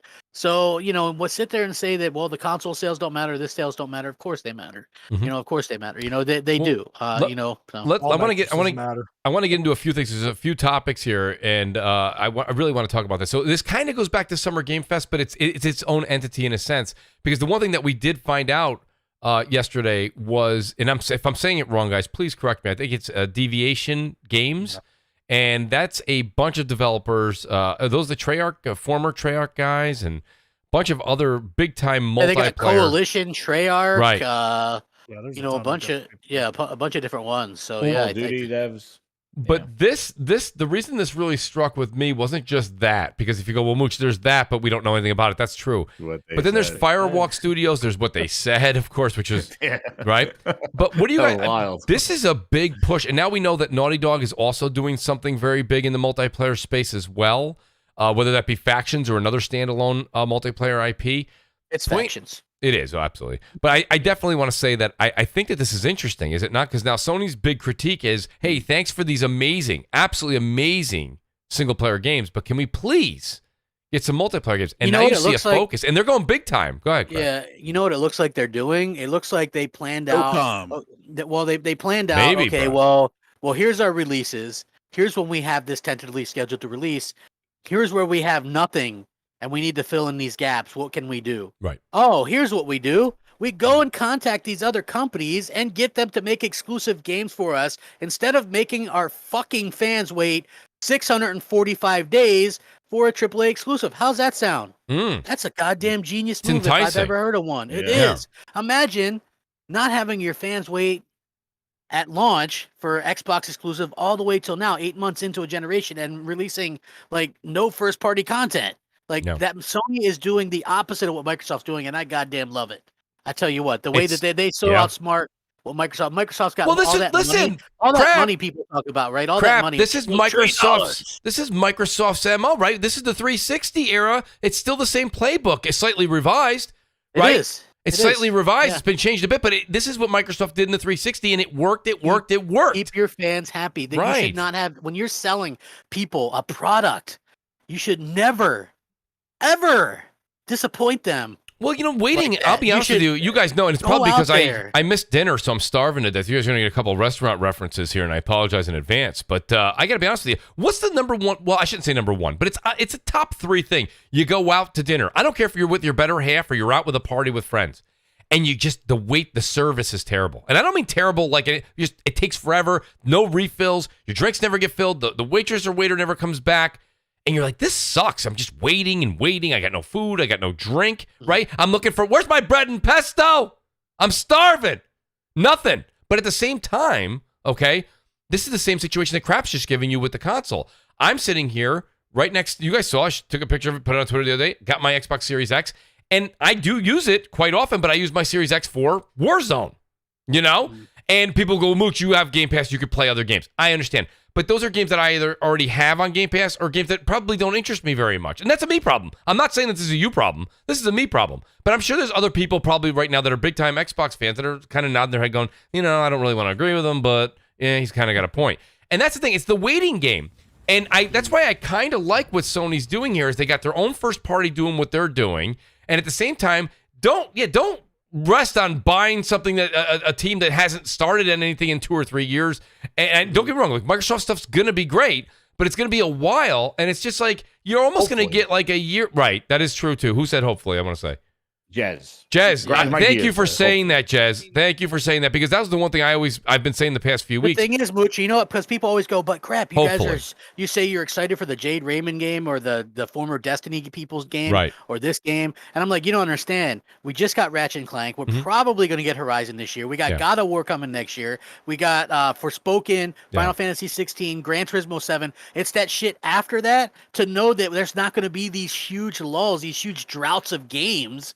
You know what I'm saying? It's to keep the fans happy, because that's their job, man. We're the consumers, and people like the sooner people like remember that there's nothing wrong with asking for better or getting out there and saying that. If people would have, been honest and upfront about it, this would have gone a lot way. Instead, you get called toxic and all kinds of bullshit for bringing it up, as if I'm not an Xbox fan. I can guarantee you, I have more Xbox games, hardware, pieces of everything than any of these motherfuckers out there going around claiming that they're a huge Xbox fan. I can promise you, I've got 1,200 installed games. I think Crap has like an entire green room in his house. I'm not sure. I mean, listen. I got multiple Elite controllers, 8 or 9, 10 other type of controllers. Oh, wait a minute, we might have a Xbox fan. There might be a rival here. Defense lawyers. He's here on next podcast in the chat last night. That wasn't Shout me. Out to Crap Gamer. No, was it? No, it wasn't me. Someone's been going around. Like, here's the problem. It was a stunt double. You can't click on anybody's name anymore and then go to their channel right in the chat box, right? So now everybody's going around spoofing other people or whatever. It wasn't me. I don't check. Really important because it looked like you when he was typing, like stuff that you would say to me normally. You know what I'm saying? Yeah, apparently they went into Rand's chat talking shit too, and probably some other people. But I got to be honest, if I do listen to other podcasts or go out to the chats, I never type anything in there. Never, because you never know. He is not a typer. I take it back. You never know. I mean, it's just one of those things. You know what I mean? Like, your people imitator go out is such an Xbox fan that showed up for the next podcast last night. Yeah, like they could do the Xbox side of stuff, right? Well, yeah. Maybe have a split personality, right? You know what I'm saying? That's great. That is really something. The one thing I want to say about it is, like, I'm an impatient person, but my thing that bothers me is, like, just like what you were saying, how Sony has all this stuff lined up. One thing about these studios is that I feel like Sony's almost like the Shark Tanks now with some of these studios. Like, they're pitching a game and Sony's like, you know what, we like that game, you make it for us. And that's kind of what they're doing with some of these. Yeah, we're these gonna give Mum you. They're not studios. buying them, which is good because Yeah, you know what I mean. Like you don't it's want to get into interesting. this whole buying war thing, right? Like so, Oh but my you God. you are Yeah. still giving these new startup AAA studios resources and money to do what they want to do without having to make that It's like they huge, did you with know, Kojima. investment. Yeah, That's what exactly. they did with Kojima. They Exactly. said, all right, we'll give you all this money and you make them, this crazy ass game. But Yeah. like the thing is my sense is like I feel that as a fan, there's urgency. Like we have urgency as to like where are these games, because the competition is delivering this stuff. Now where are these games? And then I feel like with the executives and with Microsoft, it's just that there is no urgency on their end. They're like, let's delay it and stuff like that. And it's just I feel like the games are not coming. You know, there's no urgency there. Let's do this, and I'm going to try. I mean, like you can't really, you can't really release a game if it's not done. They were about ready to do that with Halo. Well, they're gonna do that with Halo, yeah, right. Yeah, now and then guess what, brother? If they did before that, Halo, you would have hung them for releasing that game. Absolutely, I agree with the Xbox. Yes. But that's You see what I'm saying? So it's like damned if they do, damned if they don't. Now, But how's what one I'm company looking able at- to do it though, man? Like, and Well, Microsoft so is you know just, what? like, stumbling. So you know what though, Jez? Let me say this: Xbox. You know what? I'm going to defend you there because Xbox makes a good point. You're damned if they do, you're damned if they don't. However, I think, and I want to try and keep this positive because I want to actually go into the positive end of what we are expecting from Sunday. I don't want to just get into the negatives. But I do want to say this much, where I think the frustration for fans, and I don't mean to speak for Jazz or for Crap here, but I will say this much. I think where the frustration comes in for a lot of Xbox fans, myself included, is they did the right thing by stalling the game. They did the right thing because Xbox right. If they put that out there and it was bad, just bad That was a across the mess. board. That'll kill Bad, Halo. right? I So agree with that. Xbox right. Where Jez's question holds water is it's not like the game is trying to release a year after Halo 5. They've got one of the largest studios, if not the largest. They've got the largest budget. They've got endless resources, and they still couldn't get the product out on time. And I'm listen, not speaking just about Halo, Mooch. Though I'm speaking about like we're talking about Sony delivering these games. They're not buying. Like we're celebrating Xbox 20 years right now, and I feel like we're celebrating Xbox, the startup company. Sony came from a generation where like 20 they years were of riding Xbox, a high point. Xbox had to go in and restructure what they were doing. this is true. Let's be real. I got to agree with Xbox. Like, Again, I'm going to take and- Xbox side here. Xbox, that's a great point because they really did. You know what, Jez nailed it right there. He feels like we're celebrating a new company coming into the space. You know what? It really is. They really are. It's a Yeah, new Xbox. I mean, guess, it is. dude. It's like That's a good point. dude. But that's what I Something mean. that But needs the to thing be is, considered before too. 20. Yeah, Gloria. Sorry, man. Oh yeah, no, you're good. I think Microsoft, their bigger problem is they have their hands in too many jars. Absolutely. There you go. This comes Absolutely. to the point where I hear when people say they haven't released any games in 2 years. Yeah. As somebody who plays most of their stuff on PC, 2020 was fantastic. They Yeah. release Right. more games on PC than their platform. Well, than yeah, their- right. That's right. Absolutely. That's right. Mhm. Like, and I don't understand why they delayed Gears Tactics. I have no understand that. Age of Empires, I get it. They're remasters. They're like 20-year-old PC games. I get it. But at some point in there, you have to think about, well, where are we? What are these people going to play? What are these people going to play on here? Game Pass is That's great. it, Kev. I love Game Pass. I love my Series S, but it's a Series quality S of owner like life. myself. I have a Series S. Yeah, I still have my PC. I have a 2080 Because Ti. he got I his don't PC really though. need Yeah. Yeah. Yeah, so I don't we really go back need a long the way, X. man. I Right. remember you from Facebook and everything. So Oh yes. I was actually looking at a gameplay clip I had of us playing Halo 5 when it at launch the other day. So yeah, we go back. But the point I'm making is that it's a quality of life upgrade. It's not something like we're talking about, like with the DualSense and the 3D audio that you get on the PS5. It's not a life-changing upgrade going from the Xbox One to the Series X or S. I love my Series S. I actually at this point I play it more than my PC. But I can totally understand if somebody's like, "Oh, well, I'm only going to buy a new console for new games, for new exclusives." Mhm. Makes sense. Well, the thing is, What are you Kev, think going to about do? it though They for a fixed second. everything else. That They you spent the generation playing damage control. well, we have to understand I that. kinda That's disagree with that, but oh, go ahead, Brad. What's your take no, on I disagree with the quality. Like I understand, like I'm on PC and I've had those quality of life, I guess, upgrades for a long time, with 60 FPS and 120 and stuff like that. You're going to be enjoying those $60 games too, not 70 as well. Yeah, well, that too. Yeah, but if you're yeah, which is why I would tell everyone to at this point buy a PC because it's the best platform to play video games at this point. Look, I think for those that didn't have the 60 FPS and 120 FPS, they have that option now. Those are quality of life upgrades. With like I'm seeing that now, like with even the PlayStation 5, like with Final Fantasy VII Remake, like playing that game at 60 FPS is much different than 30 FPS.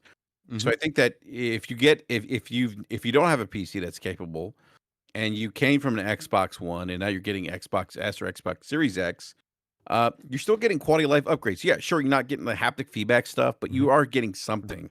You are getting that's what I'm saying. that 60 FPS, 120 FPS, 4K, whatever the case is. So there's still a little bit of that. But I think at the end of the day, like, Microsoft's taking a different approach here than Sony is. It doesn't clearly. It doesn't make it wrong. Just like it doesn't make it wrong that Sony doesn't have a robust, thing like Game Pass per se. They're offering two different things to consumers, and I think that with Xbox, they're offering they really want to be the Netflix of gaming. And is that really Jeff Grubb in there, or is that fake Jeff? No, Grubb? that's real Jeff. That's really Jeff. That's real Okay, Jeff. because I question.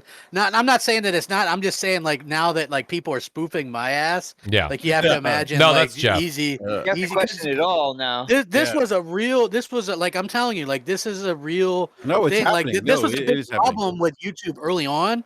People used to. No, it's spoof. happening again, Yeah, Jeff. you can't click on the site, but Jeff Grubb says they're not going to have new games every 3 months in 2022. Maybe some small games, but only Forza Motorsport 8 and Starfield in 22. Well, That's but that makes sense. That makes perfect sense. Think about it though. What they were saying with having a game. Starfield are their games not to look forward to? No. I think there's games to look forward to, but I mean, no. after such a wait. It's going to be 2023 crap before. Well, I think what he's referring to is people in the chat were getting into even when they start coming out with games, people are, unless they come out with like a good point. A Santa sack of games like right off the bat, people are. It's going to be like, well, we waited so long. What's these 2 or 3 games? My point. Halo every quarter. That's my point. My point. Bot is this, right?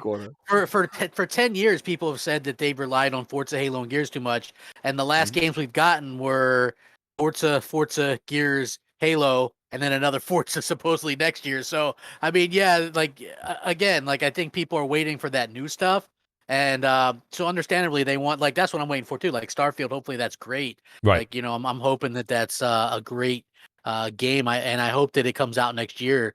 But I'm looking for that something new, that very like amazing. Great thing that surprises us about Xbox, and we're gonna have to wait for that crap. I mean, I think that's just that's where the chips. Unfortunately, that's where the chips fell. Like we're gonna have to wait for that. And here's what I'm more worried about, Brap, than the waiting. I've said this a few weeks now, and I don't. Not many people keep running with it. I wish more people would. It's not the waiting; it's the uncertainty. I'm more worried that the game's gonna be good. Well, I think more than the waiting, because listen, like you said, we could sit here, and Xbox says this every week, so give Xbox credit. He's like, guys, you complain about the waiting, but it is what it is. We've got to wait. That's right. So we can't really complain about it because that's the situation that Xbox is in right now. But my concern is when we talk about Starfield, and this would be awesome. I'm going to have the great Jeff Grubb on the show again. And I want to ask him, I want to talk about people that have actually put some eyes to either the game or heard people that put eyes on the game.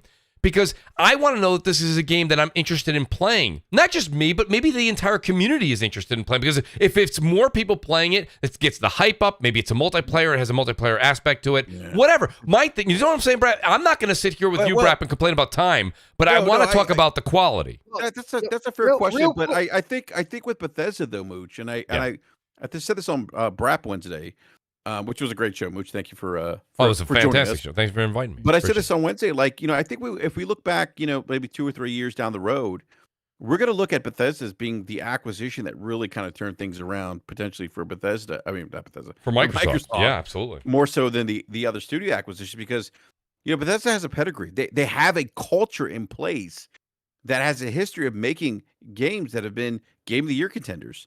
AAA, and it's not just little indie developers either. I think that's the biggest thing. That's absolutely a bomber. I mean, like if you look at outside of people are more familiar with Bethesda with Fallout and things of that nature. But if Doom, but look, they have Machine Games, they have Arcane. I mean, Arcane. I mean, like Mooch, you mentioned Prey. You enjoyed Prey. You thought it was a good game. I did. There's Dishonored. Dishonored was like across like the media was actually well reviewed, well received, but didn't sell well. So Todd Howard said this. He said, "Look, the one thing Game Pass is going to allow us to do is to be creative and do what Bethesda does best." And so that's going to be a big win for Microsoft. Now, I think with the other studios, I wouldn't put Tim Schafer's studio. I wouldn't put Double Fine in that conversation. I wouldn't put Obsidian in that conversation because they're proven commodities.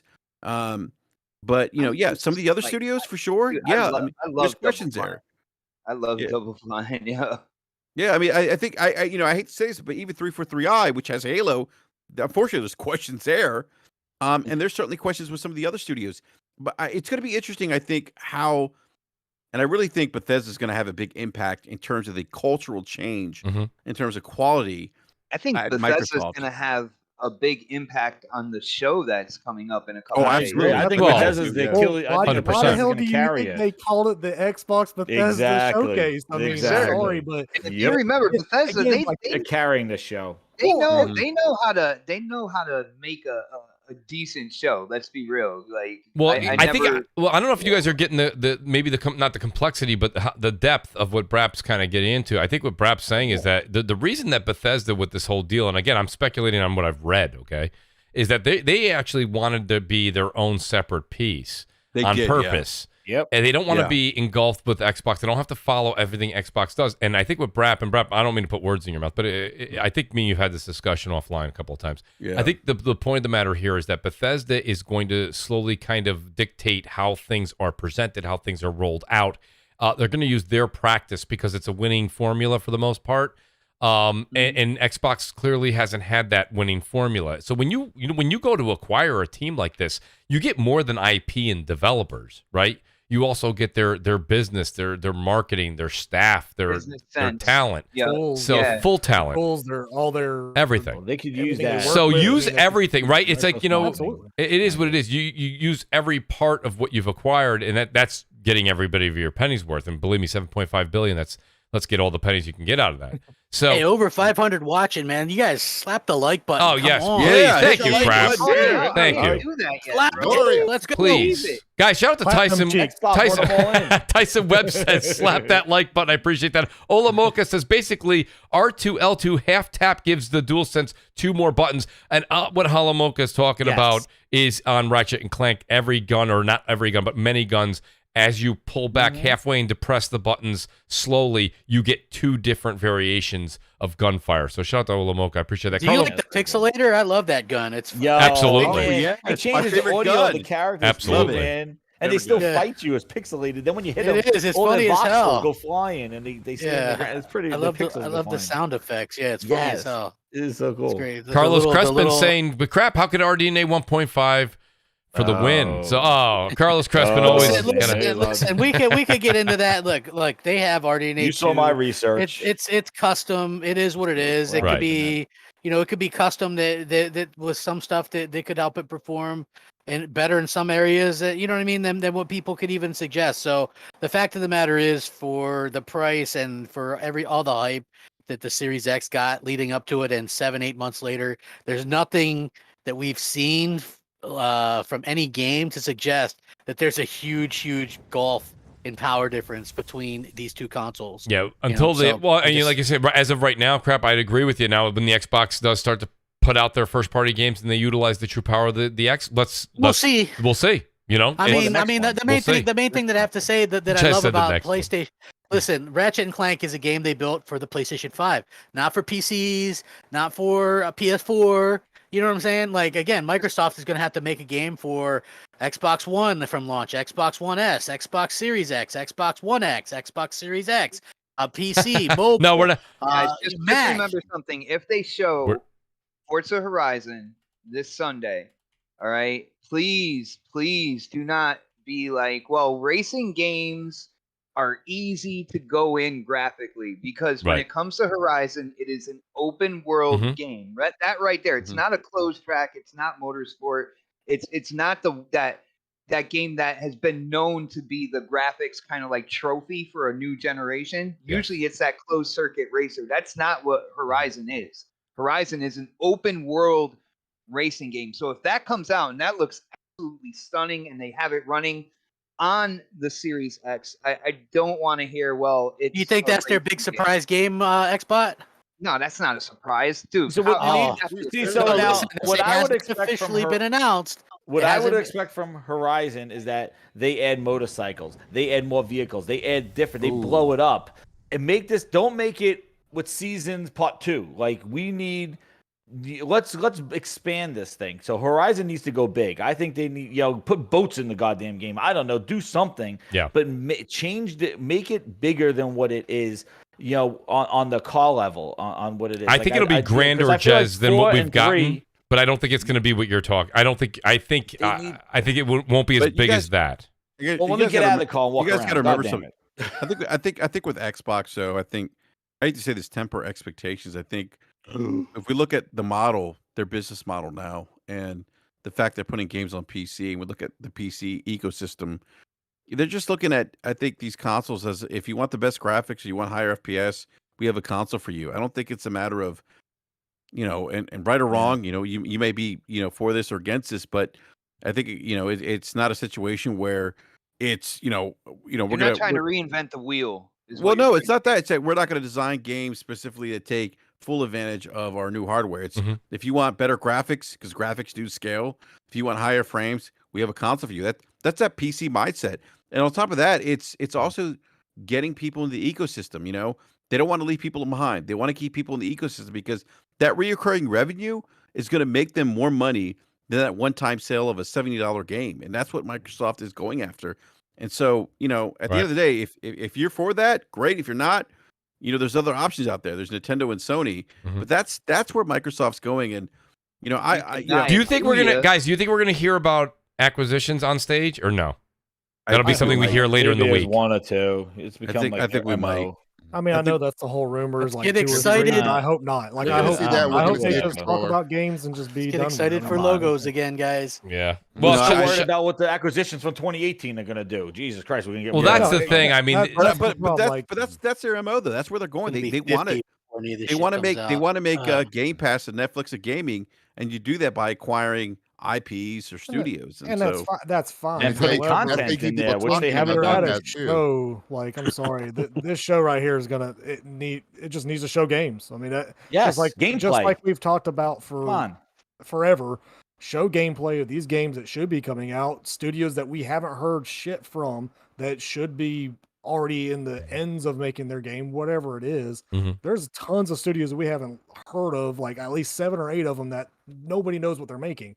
And granted, they're not the AAA big budgeted studios, but I don't care. Just bring out something, because I mean, Krat said it, time and time again. There's no exclusives for it. Well, okay, well, if these studios finally start pumping some stuff out, then you'll get some exclusives. You'll get those games that are only on the Xbox ecosystem, which is a lot of devices, but who cares? It's still there.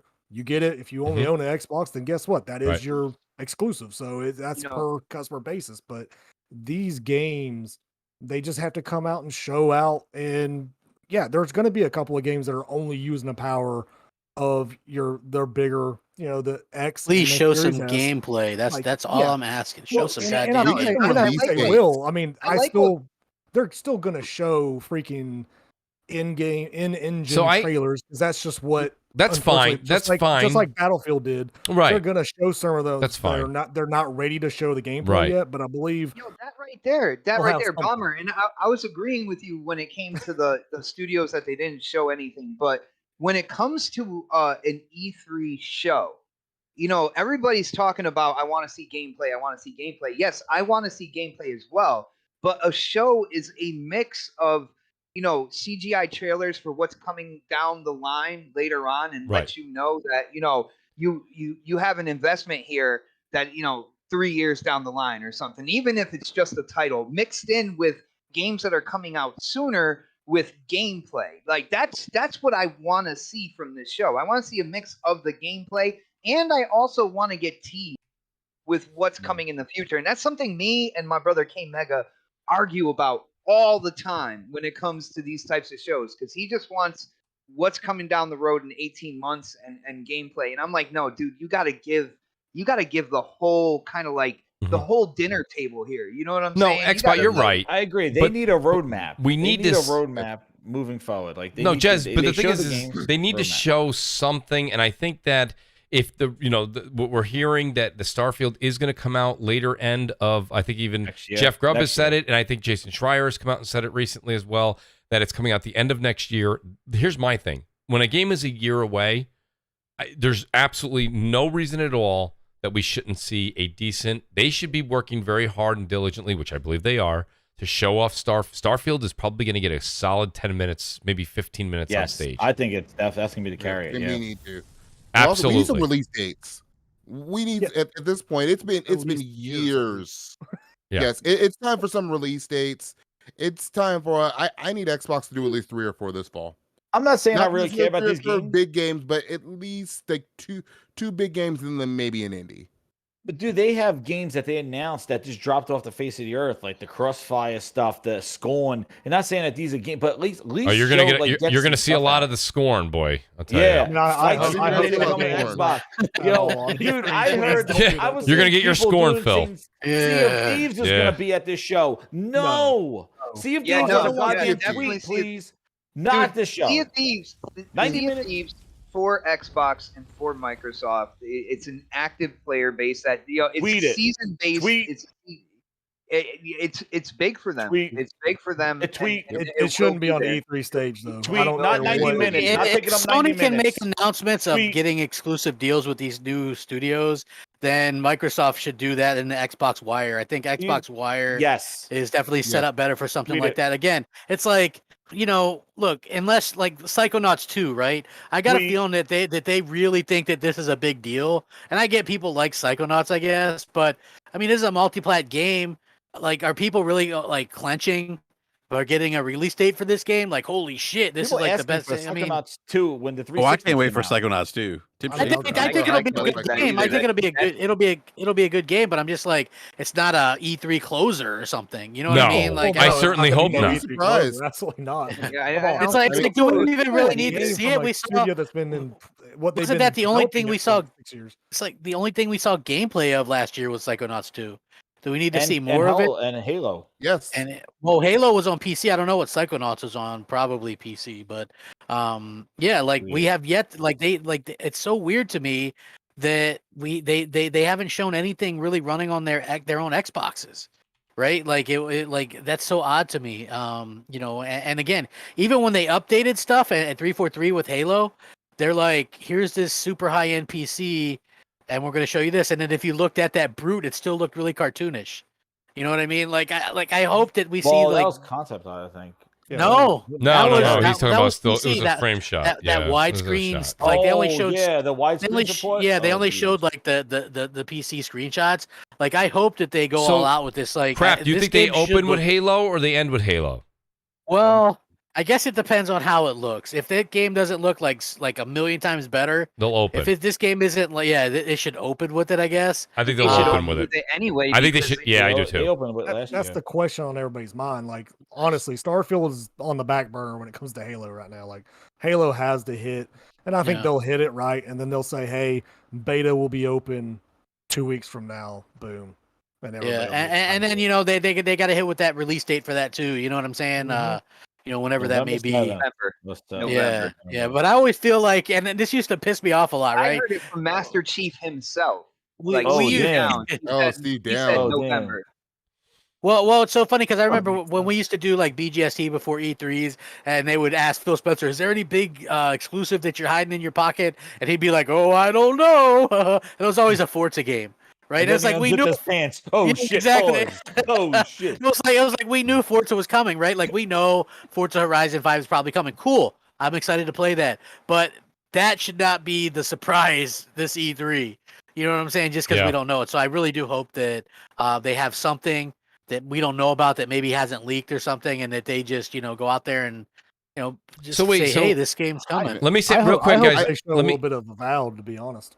Let me That just would be- guys, let me just bring this up. Away. Let me bring this up, and it's a question I got to ask Jeff. Jeff says they won't go all out with Halo campaign improvements.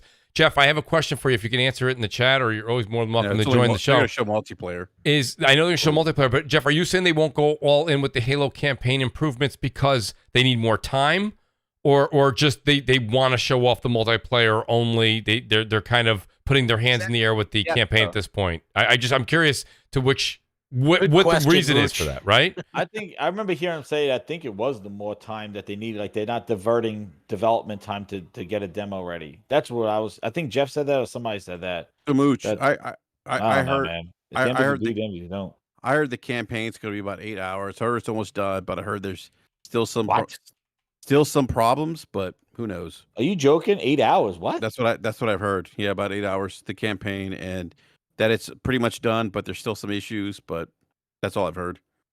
So Wow. Holy shit. I'm going to be honest with you. I hope you heard wrong. I mean, listen, that's what I heard. I don't need a 30-hour campaign. I'm not confirming. It's just No, what I heard, it's fine. so. No, that's why I said I hope that's not right. I hope that's wrong. I mean, the only reason I say that is just because. Well, I don't know, guys. Let's Xbot. I have to call the Xbox defense lawyer. Also, our resident Halo expert, Xbot. What has That the goes hand in other? hand, by the way. It does. It's very true. You got the two diplomas in the same day. I got to ask you real quick. What was the average time for the prior campaigns? I've played them all, but I never clocked in. And you've beaten them so many times, you might have remembered. Yeah, I never really like. I know you haven't clocked in, but I put it like 12 hours. does 8 hours sound right? I mean, Bomber, does 8 hours sound right, or is it a 12 to 15? You know what I'm thinking? If 8 hours does not if sound there's right at any all. truth to that, No. if there's any Not truth 12, to that, 10, 12. hold on, real quick. If there's any truth to that, you guys are calling like 12 hours or whatnot. If there's any truth to that, the 8 hours could be that main line campaign and pushing forward through it. When we already know they've talked about going and finding things in different areas that kind of add to the story as you go.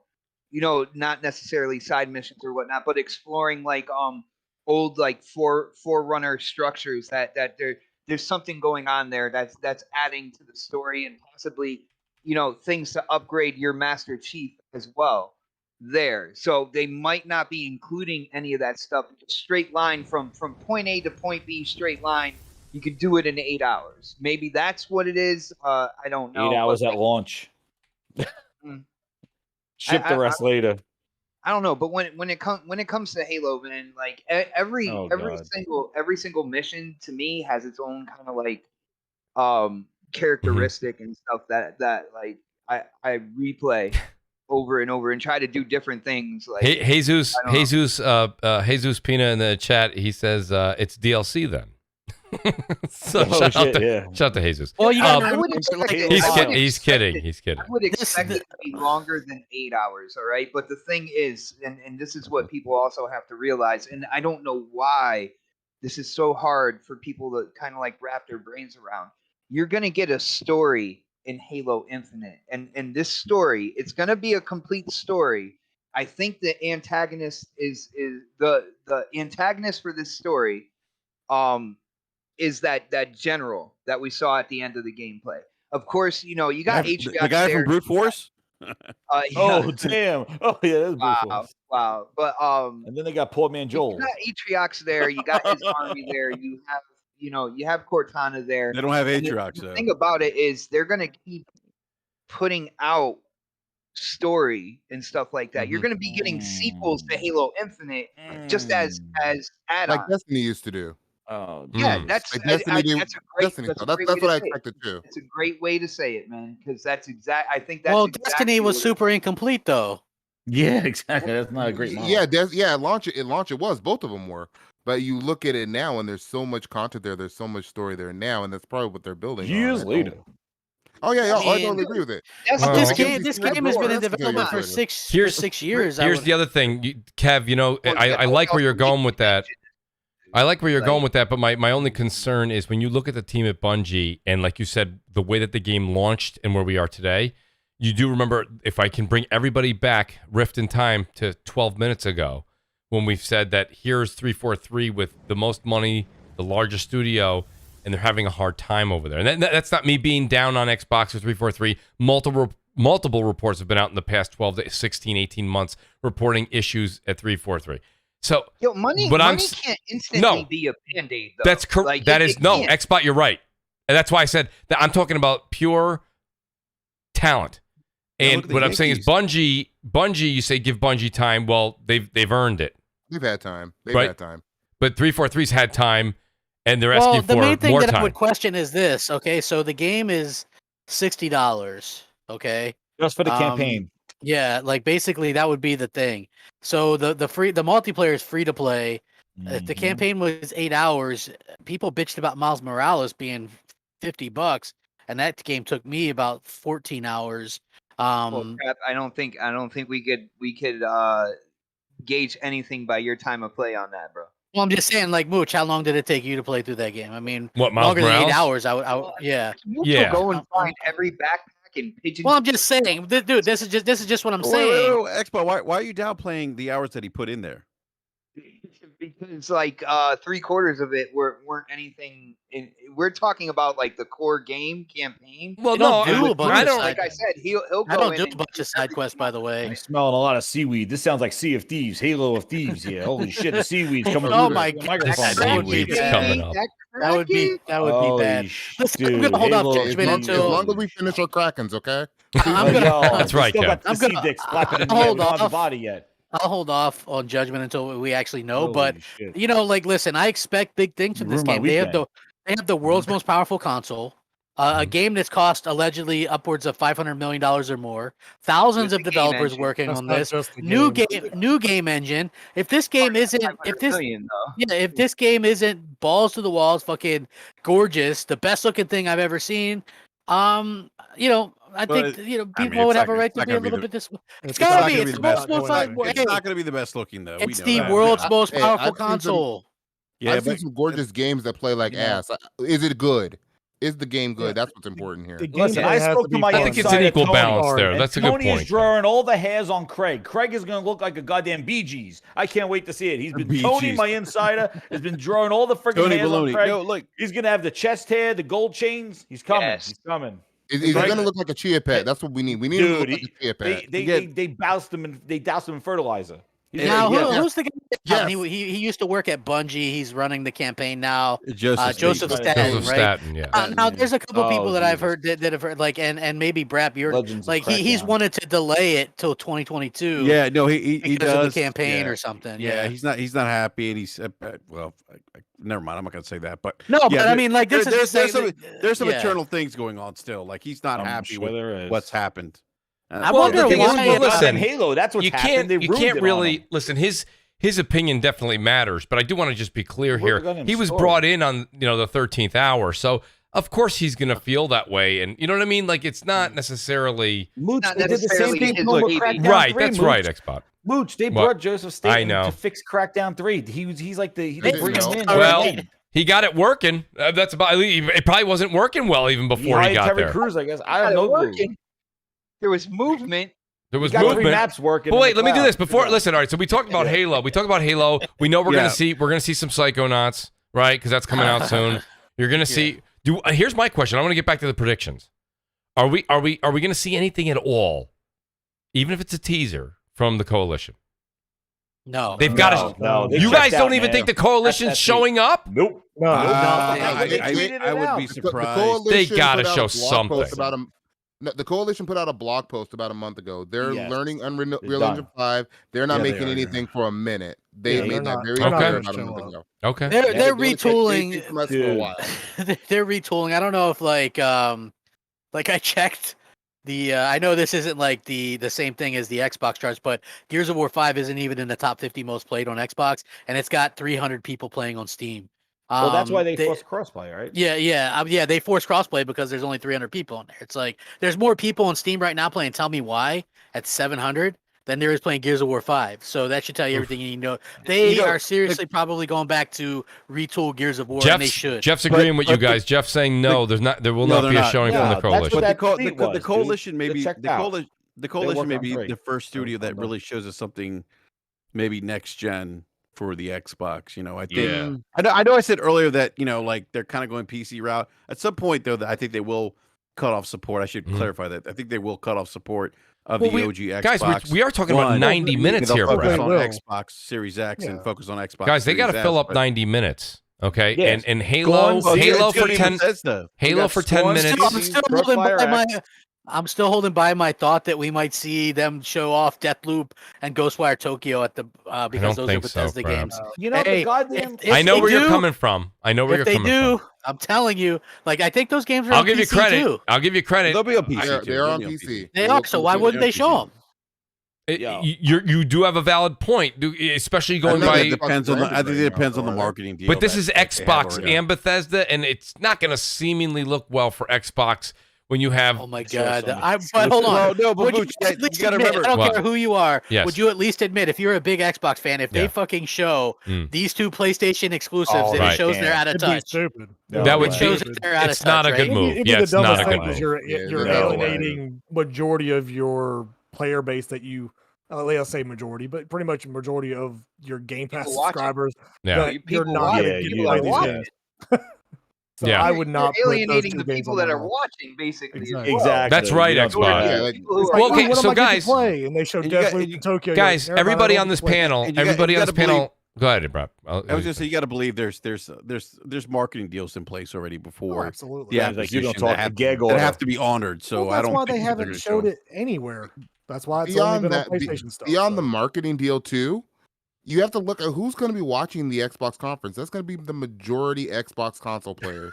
You want to piss them off by showing off a game? No, Kev, that's the thing. You don't do that. First, no, but Kev will be on PC. So look, guys, here's my point. But PC players don't give a damn. Well, it is going to. I know. I'm just it is going to the Epic Store, right? Guys, hear me out real quick. We have Halo with 10 minutes in the beginning. I'm gonna give. I don't even know if they'll have this, but 15 minutes of Starfield at the end. Okay, we're gonna have. I know everyone's gonna say no, but you're gonna get some sort of a wacky Minecraft update. There's always something there, hopefully, right? Hopefully the ray tracing update. Whatever it is. But what do we, guys? Where's the prediction? Guys, what's the prediction for the other variable here that we have somewhere around what are we leaving? We have an hour. We haven't even. They're probably going to interview a dev and have them sit there and talk about how hard it is to work on COVID and talk about the devs. They're going to have some talking heads, I'm sure. You think they're going to do like an Apple segment where they do that? Remember Apple, every WWDC that Apple does, the first 25 minutes is round the world and things happening in the world of, I don't know, man. They might do some filler. Plus, they also got to show the Vin Diesel Arc 2 game exclusive. They're going to show Flight Sim. Oh, don't go there. Oh, come on. I think they're going to blow people with Flight Sim. It's exclusive, though. Shout out to Robert Smith in the chat. He says Omen. I don't think Omen's ready to be shown. They may do we may get a CGI of it. You never know. Like, as long as I guess, well, that's kind of like what Xbox was wanting is, tease you with something. Okay, well, they can tease you with Omen, finally show you what that game is, bring out Arcane Studios, bring out Machine Games. That's three big ones there that potentially have a crowd to be like, holy shit, what is this? Games you don't know about yet, like don't have any idea. Well, now you're talking my language, Bomber. That's what I was just talking to. Shout out to Capone in the chat. He's like, Mooch, there'll be surprises. The thing is that we know for the most part with a lot of the studios they've acquired, we know what they're working on. So the surprises are. I'm not saying there's none, but they're far and few in between. I mean, do people really want to see Grounded? There's like 8 studios. Yeah, that's going to be there. Nobody wants to see it, but it'll be there because they're going to have to show double-A and single-A games that they're working on. Because go ahead and show it. I don't give a crap. And it's probably going to the Game Pass. They got to show Game Pass. Yeah, exactly. I mean, and okay. Game Pass. I don't care what anybody says. Game Pass is going to be huge, and I promise you, there's going to be, if anything, there's going to be at least 2 big surprises that it's just Game Pass only, like third-party stuff. I'm taking a shot every time they mention Game Pass. So live on the air. Just so you know, you're gonna be drunk. Just so you guys tune in. Please make sure you're taking a shot of like diet soda. Bomber. No, man, I got the vodka ready. Oh, great! Bomber, come join us and do shots, man. I know. I'm going in, man. I'm going in. Listen, Like, I don't know. It's like for me personally. Okay, so we saw Battlefield, right? And it's like it's funny for a couple. Yeah, it's funny for a couple reasons because people really said, "Hey, this Battlefield game is going to be in Game Pass day and date," and now all of a sudden everybody's backtracking on that and going, "Nope, that ain't happening." You know what I'm saying? What's backtracking crap? It still happens. People were saying that Battlefield would be day and date. I don't think so. With Game Pass, no, it is with EA Access, but it's a 10-hour trial. If they well, you can have EA Access on PlayStation as well. No, if you have EA Plus too on PC, if they allow it. Now, granted, but I agree with Crowd. I don't think it's going to be in there. I think they are showing now. The biggest thing it'll be on their stage. I still think that the grass is yes, they're showing gameplay on the Xbox's stage during their big deal. Oh, you know, there has to be something. Wait a minute. Other than just them having a marketing deal, to me. I don't think so. I agree with you, Bomber. I don't. Let's go. You guys, if I could all take you back before the pandemic, please, for a second. Do you guys remember E3? E3, when a company like Microsoft or Sony had a marketing deal with whether it be Call of Duty or Battlefield, they still came on their stage and showed the game. And yes, maybe you got some more skins or you got some kind of a perk for the marketing deal. But hear me out real quick. I don't think that this is going to be on Game Pass day and date. And I'm not the only one saying this, right? Even that Cobra on Twitter, he said, guys, it's not gonna be there. I just don't think that it's gonna be there because the games are already. He's the only one. He's not the only one. Others said the it. Guy, the one that I trust the most from that is the guy who has Newman's picture. What the hell is that guy's name? Shinobi. Yeah, Shinobi. Yeah. He said, he goes, I've been telling you guys this game's not going to be on Game Pass. It's for pre-order already on Xbox. They'd have to refund all those pre-orders. They don't want to give up their $70. Come on. No. What? But I can see a situation where they maybe wait till the 11th hour. Once they get those pre-order numbers down, EA that is, and they have an idea of what potentially they might lose in pre-orders, and they could kind of go to Microsoft says, you know what? This is what the data shows us. If we bring this game to Game Pass, we have X amount of pre-orders. You know, maybe we can cut a deal now, and maybe I don't think so. Listen, if you guys if you guys want to just in good spirit think maybe, I'm not going to say you're wrong. I can't say you're wrong. I think it's highly unlikely. I guess I would leave my end on that. You asked like what they're going to show. That's how you break the internet. No, they're going to show Xbox. They're going to show Battlefield. They're going to be on their stage. But gameplay reveal. Right there. Yeah, it is a gameplay review. It is. It is because we haven't seen. All we've seen is the CGI. Right. Right. So I mean, you have some kind of Mooch. Yeah. Mooch, real quick. So Jeff, big shout out to Jeff Grubb. He just said this in live chat. He said, and this is kind of what I was kind of just alluding to. I've invited the man in here. He's been I did. No, he knows he's got an open invite. I wrote him last week. He's just I don't want to speak for him, but he's got family stuff. So he's like, if I can get away, he's like, I will. But Jeff, you always have an open. He's got an open invitation. He's in the Discord. But kind of what I just said to his point, what Jeff's saying is there's no way that a Game Pass deal would even be close to done for Battlefield, even if one ever happens.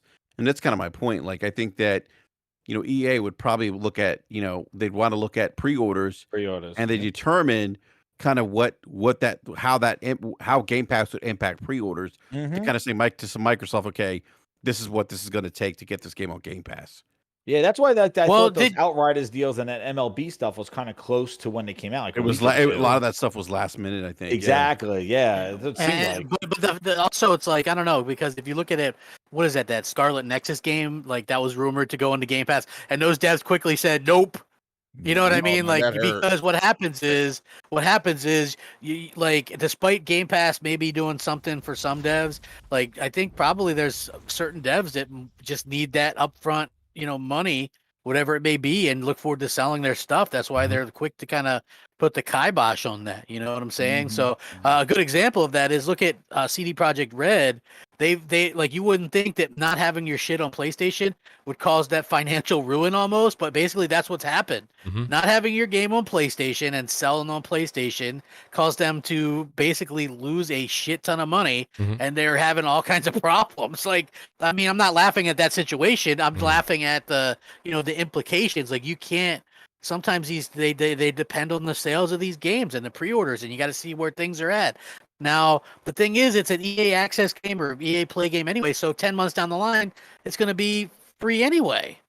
So, you know what I'm saying? Like, I don't know if it's, like, I mean, I get it, and if Microsoft has Halo and Forza at the end of the year, do they really need to put Battlefield in Game Pass? Why day pay and for date that? too? Yeah. I know. That's I mean, like, the reason why they had to get, I guess the show and Outriders, because they had fuck all, so far this entire generation. Nothing.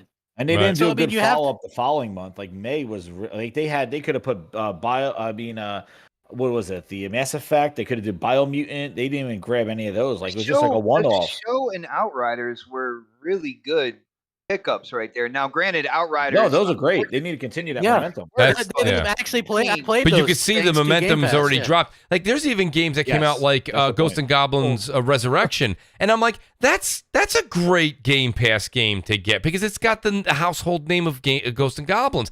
That's not in there, right? Biomutant. Ghost Why and isn't Biomutant in there? Like you said, keep the momentum going. Every single game, brother. That's not every single Well, game though. It's listen, one or two a it's month, not. but these are good values added to Game It's Pass. just like I- Netflix. We're not going to get everything on Netflix day and date. We're not Well, going to get everything on the Game But yeah. it Pass. was good momentum that they Here's had the in thing April. here's the thing about like the way I look at it. It's probably cheaper to get something day and date in Game Pass than to make a big AAA yourself. So while you're waiting, why not have something for your fans to make? Like, listen, when Outriders came to Game Pass day and date, that's the first time I perked up for Game Pass in the 3 years that it's been out, because who gives a shit about all that other stuff? Like, I know some people do, but for me personally, I don't really care about Skyrim in Game Pass. Yeah, exactly. You're a So, hard but a nut new to game, crack. That's but great. a brand new game, Xbox. a brand new AAA game, Xbox day and date, piques a lot of people's interest. Like, it's not just me; it piques a lot of people's interest. So what do you? That's why a lot of people sign up for Game Biomutant Pass. too. That's right. When we talk about Biomutant, I don't understand why it's not on Game Pass either. Yeah, Because EA Play on PC has 2 tiers, and it's on EA Play on PC. Well, that's what Oh, I was wow. going to say. The And second maybe tier. because Well, of Kev, EA that Play just- Pro, that could have been a thing. Why it wasn't. maybe put Kev on just another service. But maybe Kev And just then- told us why it's not. Why Battlefield may not be on Game Pass then. Same But reason. Kev, Biomutant. I mean, that goes to the point that PC is the PC best place to play competition. games, right? Oh damn, there it is. Because to what Is point? it- It's only on PC games that are- Hey, Yeah, my don't prediction, forget which that I, they hey, don't go down if that they can tunnel. throw in There it is. Ubisoft Plus and EA Play Pro into Game Pass somehow in a tier system, hell yeah, I'll be all about that shit. Oh yeah, I'll you be think they're away gonna with that announce that at Sunday, that- like about the Ubisoft? That's my thing? that's like my Wait, hope and Bomber, what do you dream of think they're what gonna they do? Because I love what I've said for a while. Like, I didn't really care about like what game is gonna be really shown, because I don't really know as far as what they're gonna think about bringing. I just kept saying services because Game Pass is everything, right? That's what Microsoft is about right now, and that's honestly, we all know this. It's not, if you don't know this, then apparently you don't know anything right now. But literally, if they're already in bed with EA, it would be easy to put EA Play Pro onto Game Pass, because it's putting the Ultimate Edition of all EA games in there, including some other games as well. Like Biomutant is not an EA game, but it was put on EA Play Pro for PC. But don't they get those games Yeah, but day and date on the PC? Yes, they get them day and Yeah. date. I So mean, that's they what get I'm to saying. charge more than $15 for No, that. Then Exactly. And that's what Yeah. I'm saying. Like, they bring in Ubisoft Plus. Oh, you're 'cause saying that's also having another tiers, thing. another tier, even Yes, higher than and say- $15 a month. Absolutely, because I would easily, and I don't care what anybody says, I would easily spend $20 to $25 a month, easily. So that's only $5 to $10 more a month to give me 2 services that cost $10 and $15 a month just to only play it on PC, where I can have it on both. Absolutely, like that. That's where I think. Here's the thing. So, Bomber, that would I'll be the ride with you. strongest- that would Bomber, be I'm the going to ride strongest with you on that. But the problem is that I don't think you're not going to get all those services you just said for an extra $5 a month. No, exactly. What if it was And maybe not, $40 a but month for all that? Shit, I'd still pay it, No. because Well, you got to be. I know you might, but Well, I got news for 40 you. is That not- the hand. 40 Everybody who had their 40 is hand. Everybody who had their hand I'd up went say like, double whoop, put it back down in their pocket. I mean, double it at 30 would still be easily worth the price. Just thinking of 2 Ubisoft games of last year, just put in the 2 biggest games, which was Assassin's Creed and either Phoenix, right? Phoenix if you want, or shit, bring another one, Watch Dogs. those games Any are of on those- sale for like $20 now, though. Currently are, but they were Right. $70 games, and plus they're I think Ubisoft is the new Bethesda, where Ubisoft games drop in price by over half in a very quick amount of time now. Yeah. So I mean, like, I don't know, like, listen, I bought Phoenix Rising for $20. I bought I got Watch Dogs for Christmas on PS5, but I bought it on Xbox as well for when I was on sale for $20. And Assassin's Creed is also $20. So it's like, for me, I don't know, that'd be kind of, what is Ubisoft's rumored to announce this year that's coming out this year that would even be worth it to Far Cry 6. You know, there's I don't like Far Cry Well, no, sucks. It's horrible. I'm actually That's looking Square, forward isn't to it? Or- I'm looking forward to 6. I know Is that Ubisoft? Yeah. it's Ubisoft. Is it? Okay, man, those games have been so bad. They have been. I think they've been really I bad. love Far Cry 5. I thought it was I like a really lot good. of people like 5. Yeah. 5 I think was tolerable. 4 wasn't good. I thought 3 was the last really one you could. Two. I thought 2 was the best. I thought 2 3 was the best. 2 is the best. Guys, I got some agree super with chats here. I want to just catch up here. I'm way behind, so I apologize. Sir X-Man says Battlefield 6 makes me have to go buy an Xbox Series X or X. Thanks, EA. Sir X-Man, you should have one anyways. You know this. Just a guy says, rest in peace, Trashbox Series L. No exclusives, irrelevant console confirmed. Just a guy is he is not hearing it, folks. He's not hearing it. The great Sir X-Man is back. He says, Game Pass gives you a discount on Battlefield 6. That's what we were saying. Shout out to Mr. World Peace. Mr. World Peace, big Xbox fan. He says, Xbox still has 20 exclusives coming this year. Yet again, misinformation from Sony shows. 20 exclusives? Are you talking about the new Mooch and Crap game? June, God damn it. I don't know. I want to know them. Please. I saw this and I was like, name them. And are they exclusive? He's like, I can name crap. He's like, I can name those 20 games in one game. That's the only. I don't know how he's going to name 20. Are they getting like Gary's mod or something? I don't know. Yeah. Just the guy is back. He says Xbox has no excuses. Stop the capping. He's not having it. Royal Boyle, shout out to Royal Boyle, New Yorker. I'm a little late. What's good, Crossfire at Mooch? He goes, I'm here to always show my support. Let's effing go Mets. Absolutely, Royal Boyle. We're on a. By the way, crap. Sorry to say, but we are absolutely destroying your Orioles. Nonetheless, we're only the worst team in the league. So. Well, we won 14-1, so we're showing it. Crap. I'm no longer crap. I live in Maryland, and I feel your pain, man, with the Orioles. It's just yeah. I mean, listen. When I was a kid and a teenager, they had really good players. Like, yeah. You know, like I remember I stopped watching baseball for a long time, but there was a time we were playing, like, Yankees used to always fuck us, and then that kid grabbed that foul ball and we never.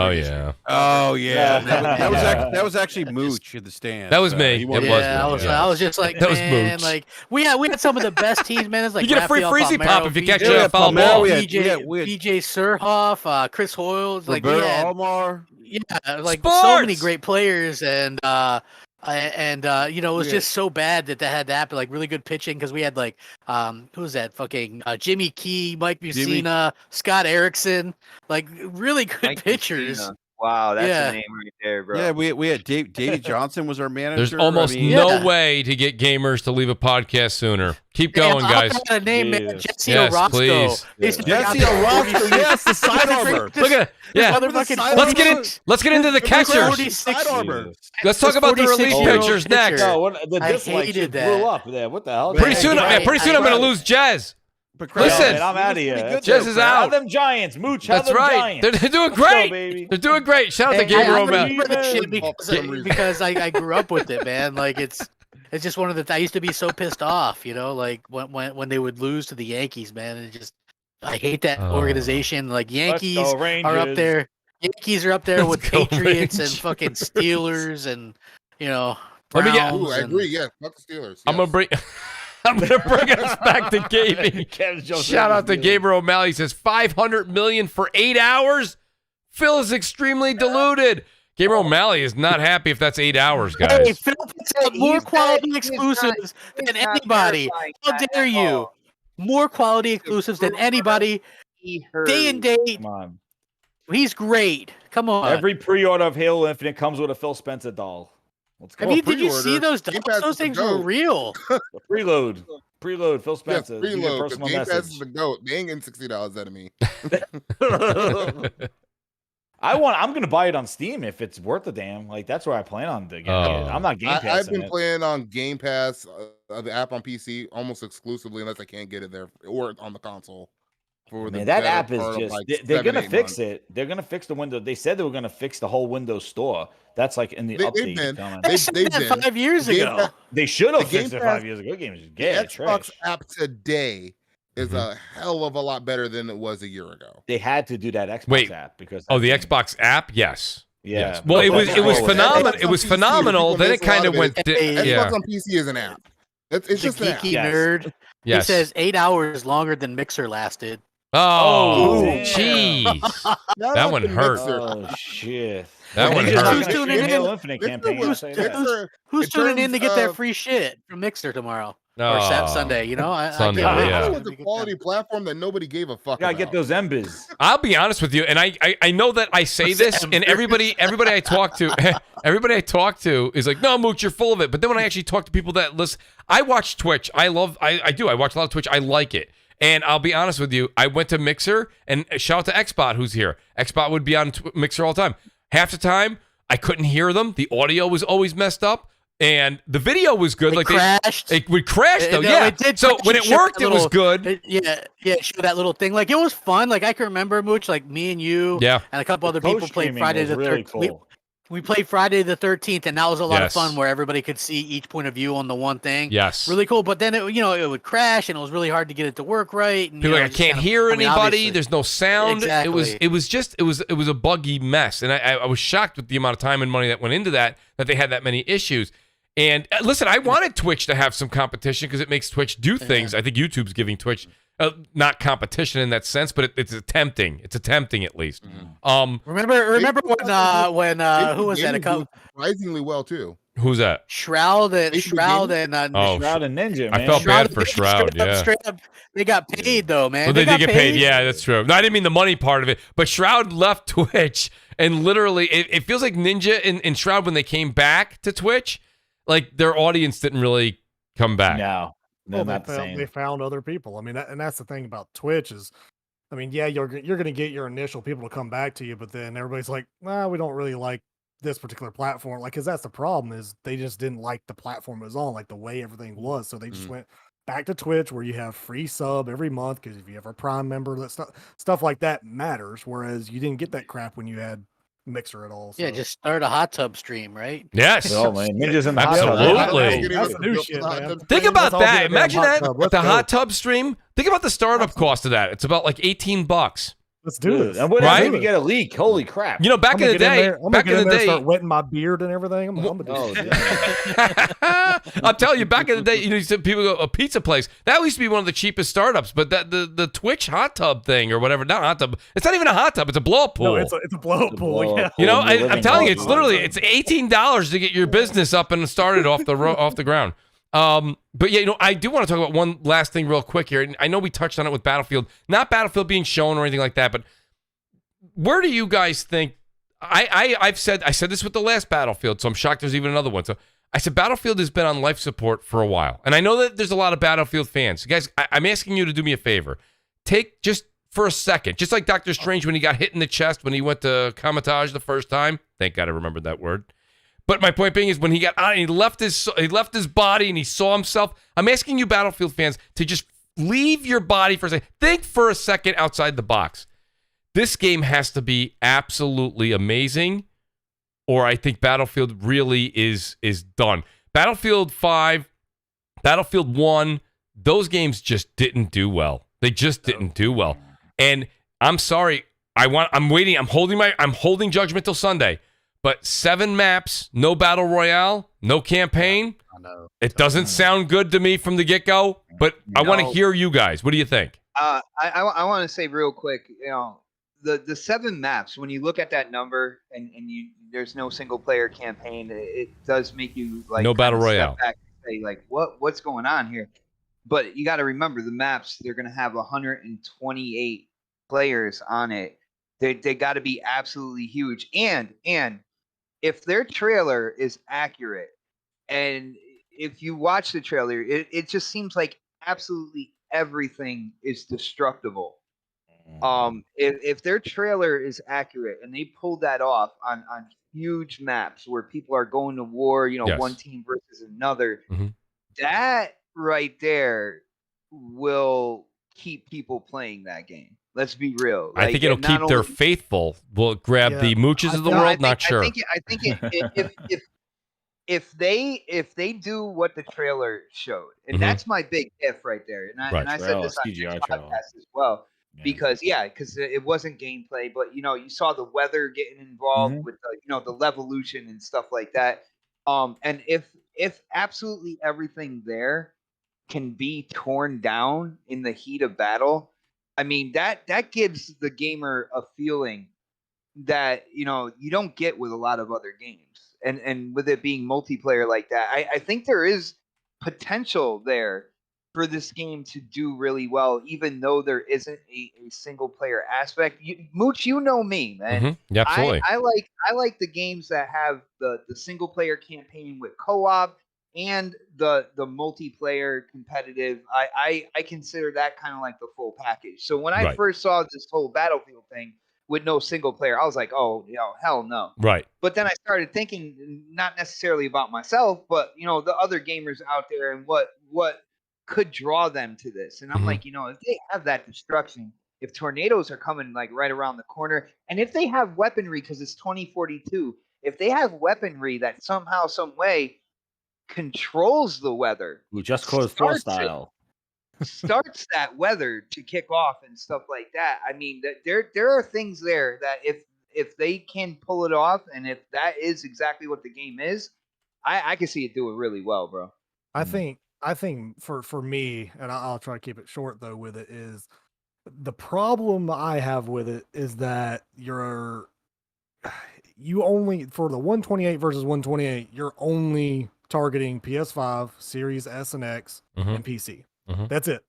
All the majority of players are going to be playing on PS4 and Xbox One. Right. And then on top of that, they're playing 32 versus 32. Are the maps going to have that much destruction in them on those machines? Probably not. So is that going to be scaled back a ton? So is that experience for them going to suck? Or is it going to be crossplay?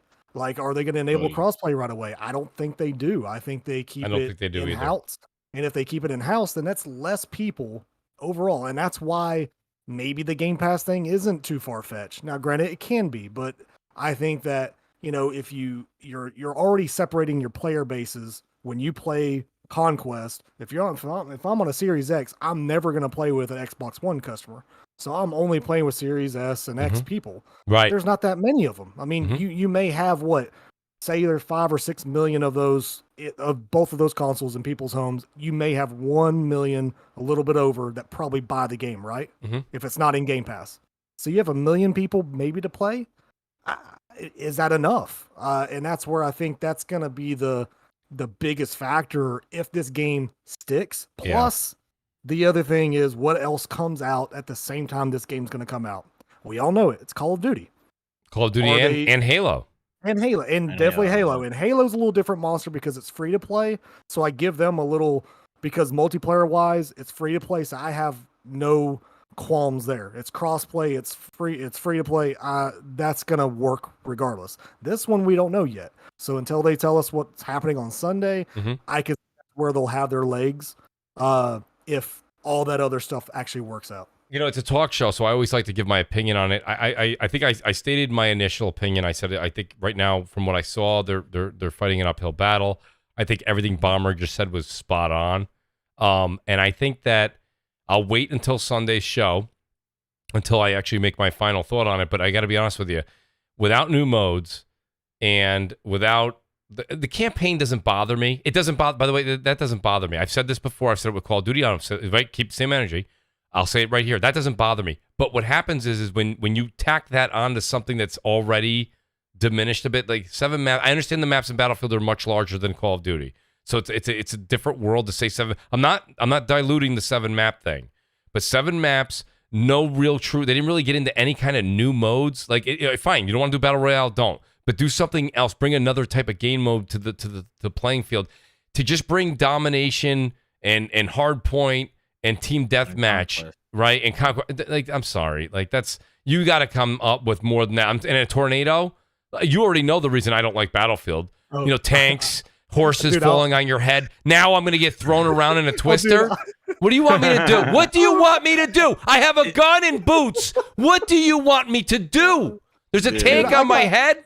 Come on. I got It made sounds fun, good. I got Who made knows how fun it's of gonna on work Gaming out. Beyond the Box when I said something about the damn tornado, and like everybody's like, "What, you don't want weather to be actually in a war or whatever?" I'm like, tell me a war where they were Yeah. out in the battlefield and Yeah. a tornado came by. Yeah, when was the last time in the history books you were like, we would have won this war if it wasn't for that excruciating sun? Was it This for damn Hurricane Sandy? F5? God. Yeah, thank you. Yeah, like this F5 tornado came by and destroyed our whole entire line of tanks. Gotta We're check the screwed. weather report before you start a match. Is this gonna be rainy with No, cloudy? it'll be like Madden where you can pick what weather you like. Exactly. Oh. Exactly. Cloudy. Oh, So God. for me, like for me for Battlefield, I'm torn, and I definitely gonna wait, eager to see what Sunday looks like. But I'm torn in the fact, and I agree with what Mooch is saying, in the fact that they kind of were hitting a low end. And Battlefield had to come back big, and they even took an extra year. And I thought that they would come back and give us the full package. Yes, maybe their campaigns have been bad. Like I thought they would do like a Bad Company campaign and the multiplayer, because their campaigns have really been just like you teleport into an NPC and now you do some sort of running around. Now I'm going to teleport out of him and go into a plane. And it's just like, there's no rhyme or reason. This is like a tutorial. And I think that if they would have done like a Bad Company where you get to know the characters, have some cinematic feel and stuff, and do this big multiplayer, like it just seemed like that's what Battlefield should have been. Yes. And it is upset because they took the year off and they've been such on a downswing with 5 that it would have been what I was expecting. So I am disappointed that it's just the multiplayer and it's not this big thing. Plus, they got screwed on Battlefield 5 with Firestorm releasing that coming out after the fact. That was the biggest criticism. They brought it out after the fact. It was a trash mode, but they made you wait for it, which is even worse. And, and now, unfortunately, that battle royale that they tried out was awful. Horrible. Awful. And you would think Battlefield would have been that. We were saying Battlefield would have been the best battle royale. That's it. It was battle royale. And then they made you pay for it. Yeah, like they made you pay for that shit too, and wait for it. And wait for it, yeah. Right. Well, no, they made you, because it came with the pre-order, right? You had to buy the. Yeah. You had to buy Well, the game to get it. They're saying the same thing now. They're saying a battle royale may be coming down later. And it's like, all right, if well, it comes later, it may be like a month. It better just be a month. I'll even, you know what, Bomber. I'll even give them 3 months. Like honestly, I'll even give them 3 months. To the beginning of the year. Yeah, February, January, February, fine. I'm fine with that. But like, let's not get. That's what like Warzone was. Right, that's right. That's why I'm trying to be fair, right? I'm keeping. Listen, Mooch keeps that energy. Call of Duty also had Warzone wasn't. See, the thing was that Warzone wasn't expected. Warzone was like how Ghost of Tsushima multiplayer released. Like we had a great Warzone game. wasn't expected after Blackout. No, well, we thought Blackout was going to be its own game. I thought it was going to be, and they never said anything. We never knew Warzone was going to be a thing. Exactly. And the way they shipped Call of Duty, it had a full multiplayer and a full campaign. And then they dropped Warzone on top of that. War did not have a campaign. They dropped that for Blackout. No, the one with Blackout had no campaign. Yeah, Blackout 4, yeah. The one after that, when Warzone came out, that one had a campaign and a multiplayer. Okay, and I misunderstood you. Modern Warfare. I misunderstood you. Okay. Yeah. So like that one had a full game. It was like Ghost of Tsushima. Like it was a full. Like whoa, this is great. And then they added the multiplayer. Like Warzone's a bonus. Like so it came out after the fact. Now, I have a different opinion than most of the people here about this. Go ahead, Kev. Again, I don't give a damn about a Battlefield campaign.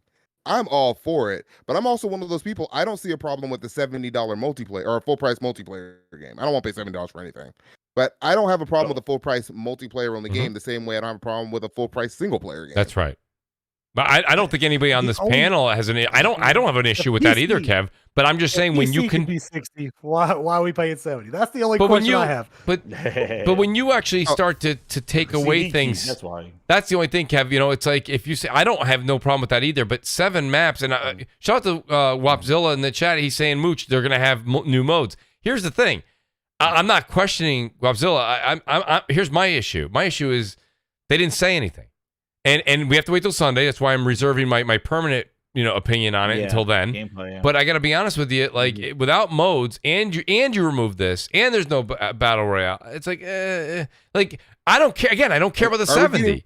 But what are we getting? Are we getting free maps? Are we getting free maps? Maybe I would assume we're getting free maps. Nobody cares about Supposedly, it. I would certainly hope so. No, Kev. okay, so if you go to the pre-order page, I was looking at the pre-order page. They're doing battle passes and they're doing squad people. They're dropping specialists. like specialists. Yeah. Yes. Oh, Yes, All right. they're specialists. that's not a good look. But like, no, it's not a good look. No, I'd have no problems with them And dropping it's the campaign $50 because $50 campaign's for that garbage. pack. I'm with you. So you're paying So, $70. I'm okay with that. I'd rather. I'm perfectly fine with that. Yeah, me But too. the content that they give us has to be top notch. Yes. Yes. The content they give us is for that not good, cost, and that 70 absolutely. isn't worth it. Yeah. Exactly. And I mean, listen, Well, I've been playing Warzone like nonstop. Like I was genuinely, I'm not gonna lie to you. This is a little insider Mooch knowledge that nobody really knew about. I was really hoping we were gonna see a battle royale and it was gonna be something that would pull me away from Warzone just for a bit, just to change it up a little. Not that I would leave Warzone indefinitely, but like I would definitely take a break from it and check out. But they don't even have that. Like I'm not. Here's where my excitement isn't. It's I'm just. disappointing. I don't That's want what to it play is. Conquest. I don't want to play Domination. I don't want to play Hardpoint. Right. I don't want to play games, 1 modes hour that we've been multiplayer playing since 2006. Like I want something else, and I don't. I think you're gonna get. I think you're gonna get the same modes you've had, maybe one new one that no one cares about, and it's gonna be like, well, we gave you a tornado. I'm like, what? Like it's the same game. Like I don't. And you know, people go, well, Battlefield's Sandstorms, Battlefield. Tornadoes, like there's gonna be. No, I know. I'm kind of being funny. Again, I'm always, stretching it out on one side or the other. You know what it is. It's all fine. But my point is like, it's, I think it's interesting. I hear what you're saying about modes, but like you said, like and what was it, Guapzilla? Yep. In the chat, he said that there's gonna be new modes and stuff. It's a wait and see thing when they reveal the that's gameplay. Right. That's right. And they give you more Yeah, details. don't pre-order. Oh, absolutely not. You gotta think the beta and stuff ain't until October, so maybe they don't even talk about everything Sunday. They only show you the few things. Well, and the then game. later on I thought the game And you release got to is pre-order October. it to get into the beta, I think, too. Yeah, The that's pre-order right. gets the beta. The game comes out October 22nd, I'll doesn't get it? EA Pro and get in the beta that way.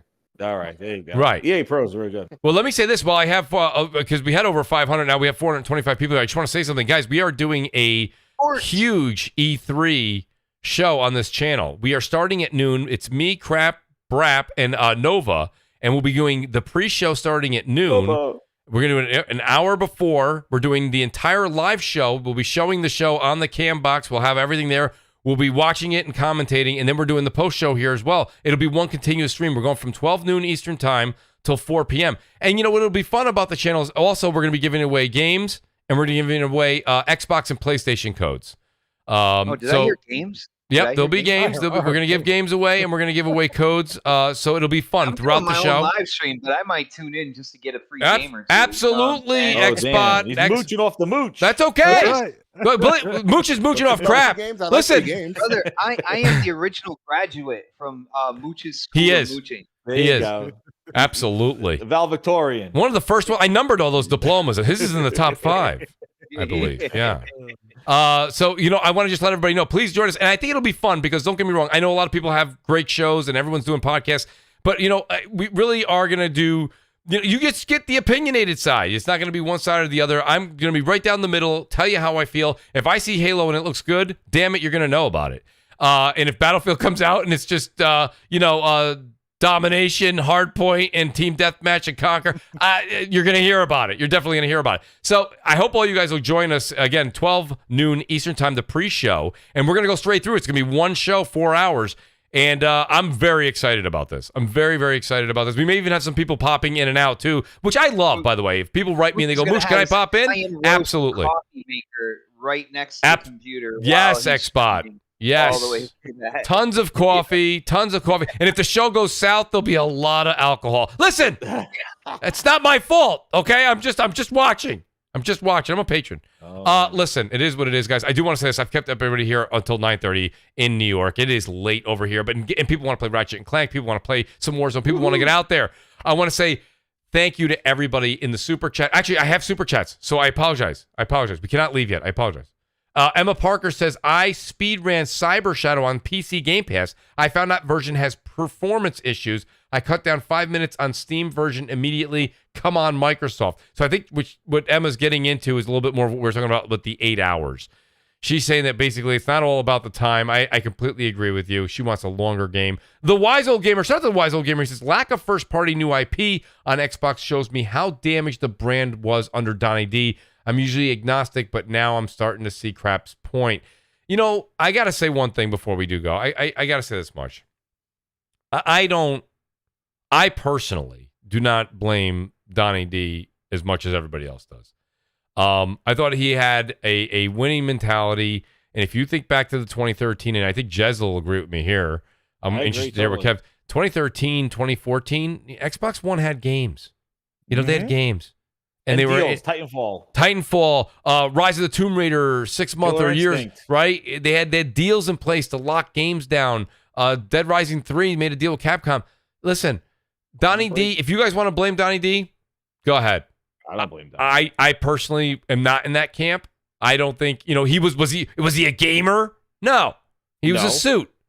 But typically, like the other thousands upon thousands of Microsoft employees, they're suits. So it is what it is. And I don't necessarily think that, but I know a lot of people do blame him. And I think that was just the scapegoat in most cases. Absolutely. Right? Just shout out to Just the Guy. He says, back when the name Master Chief meant something to the loyal console gamers, Microsoft has thrown to the wolves under the guise of accessibility. So I'm not sure what he means by that necessarily. No, I think I know. Can you expand on it, Jez? Well, yeah, I think like, you know, the thing is, and this is funny because like I was speaking about how I'm like impatient, I want urgency, and I think that for Microsoft, you know, sorry for my dog, but you know, the thing is that Microsoft is definitely, as they did with their state of where they are, like they always have to feel like they have to come out and say, yo, we believe we're all in on gaming. Well, it'll be nice if you just put games out instead of talking about it all the time. And the thing is that their thing is to get their stuff in front of everybody, and they're definitely going after the casual or the people that maybe don't know about the Halos or know about the Gears, get their game in front of those people and not necessarily cater to the people that know all the Halos and all the stories and all that stuff. And they are definitely more casualizing. You know, I feel like, you know, that's where I think the lack of urgency is. They're like, hey, Halo 3 is new to somebody. Get it on a cloud device somewhere. That's where we'll start there. And they are definitely going to more accessibility and more getting the games out to more people that don't really care too much about it, rather than building internally a portfolio and giving the content to the people that have brought you to where you are over 20 years and then growing and expanding. You're expanding right now and content's still not there. And, you know, you're kind of losing some of that core group that's waiting it for that stuff.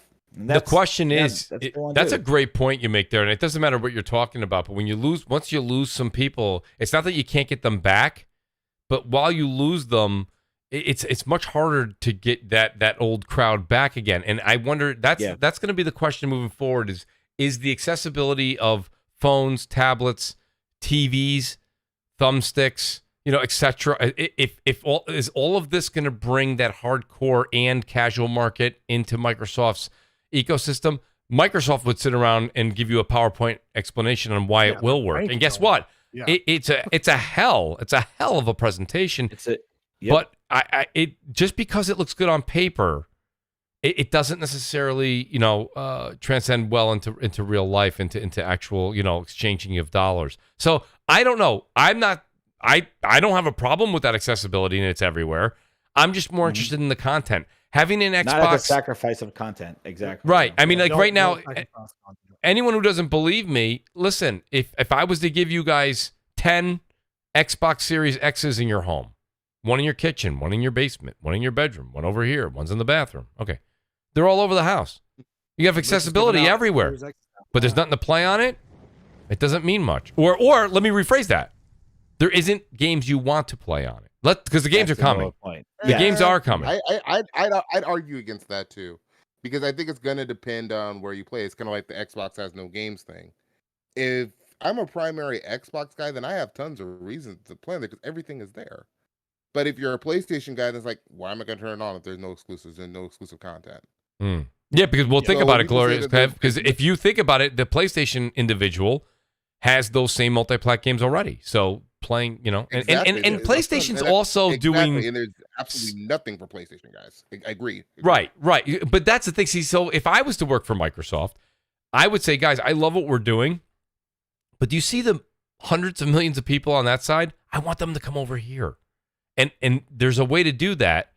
And I don't think by putting things on thumb drives and apps on TV, that's not necessarily it. It is the content. And guys, I know everyone's going to say in the chat that's a big Xbox fan, they're going to say, Mooch, the games are coming. Again, I know that. You know that. Now the question is, what games are coming? Are they quality? Because that's what I'm looking for on Sunday. Right? When we see Starfield, I'm not looking at because everyone's right, because everyone's going to see Starfield come up, a bomber, right? Everyone's going to see it come up on the screen. And whoa, woo! Everyone's going to go crazy. It looks like Skyrim. I'm going to turn that shit off. Right. Oh, and a lot of people, I think it's going to look like Prey. And I think that's going to turn people off. One thing I want to say though about the Starfield stuff is I think Bethesda has worked on this. See, my thing is like, what is Microsoft's influence? Because they just bought Starfield and now it's under Microsoft cap. Exactly. Maybe money. Maybe money to fund. That's why I don't quicker. give. You're right, and I don't give Microsoft credit for Outer Worlds either. Like Microsoft did not develop that. Where is their vision? That's why I have question marks on how they're going to make the initiative in Perfect Dark. How I've yet to see Microsoft's restructuring really deliver the quality they've been talking about or want. And that's the thing. Like you can't just buy Starfield and go, look at that quality. Microsoft had nothing to do with that. They just paid the money and said, now you're coming to Game Pass. So if you're really looking as an Xbox fan where their studios that are now since 2018, how's Phil going to manage them? And Booty, how's he going to manage? Yes. Booty be clapping. And how's he going to manage these studios, 23 and maybe more, and deliver these games that you're seeing from competition? Like they got to get quality. Phil acknowledged it in 2019. Their quality is not there in their first party.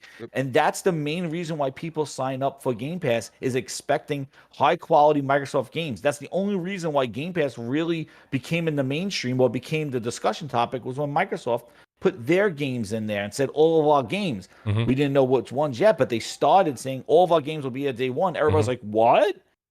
Because before it was old stuff. Forever for Forza Motorsport 7 to even get in there. Shit. Well, on PC, I'm honestly here for a bunch of cheap ass games. That's why I'm in Game Pass.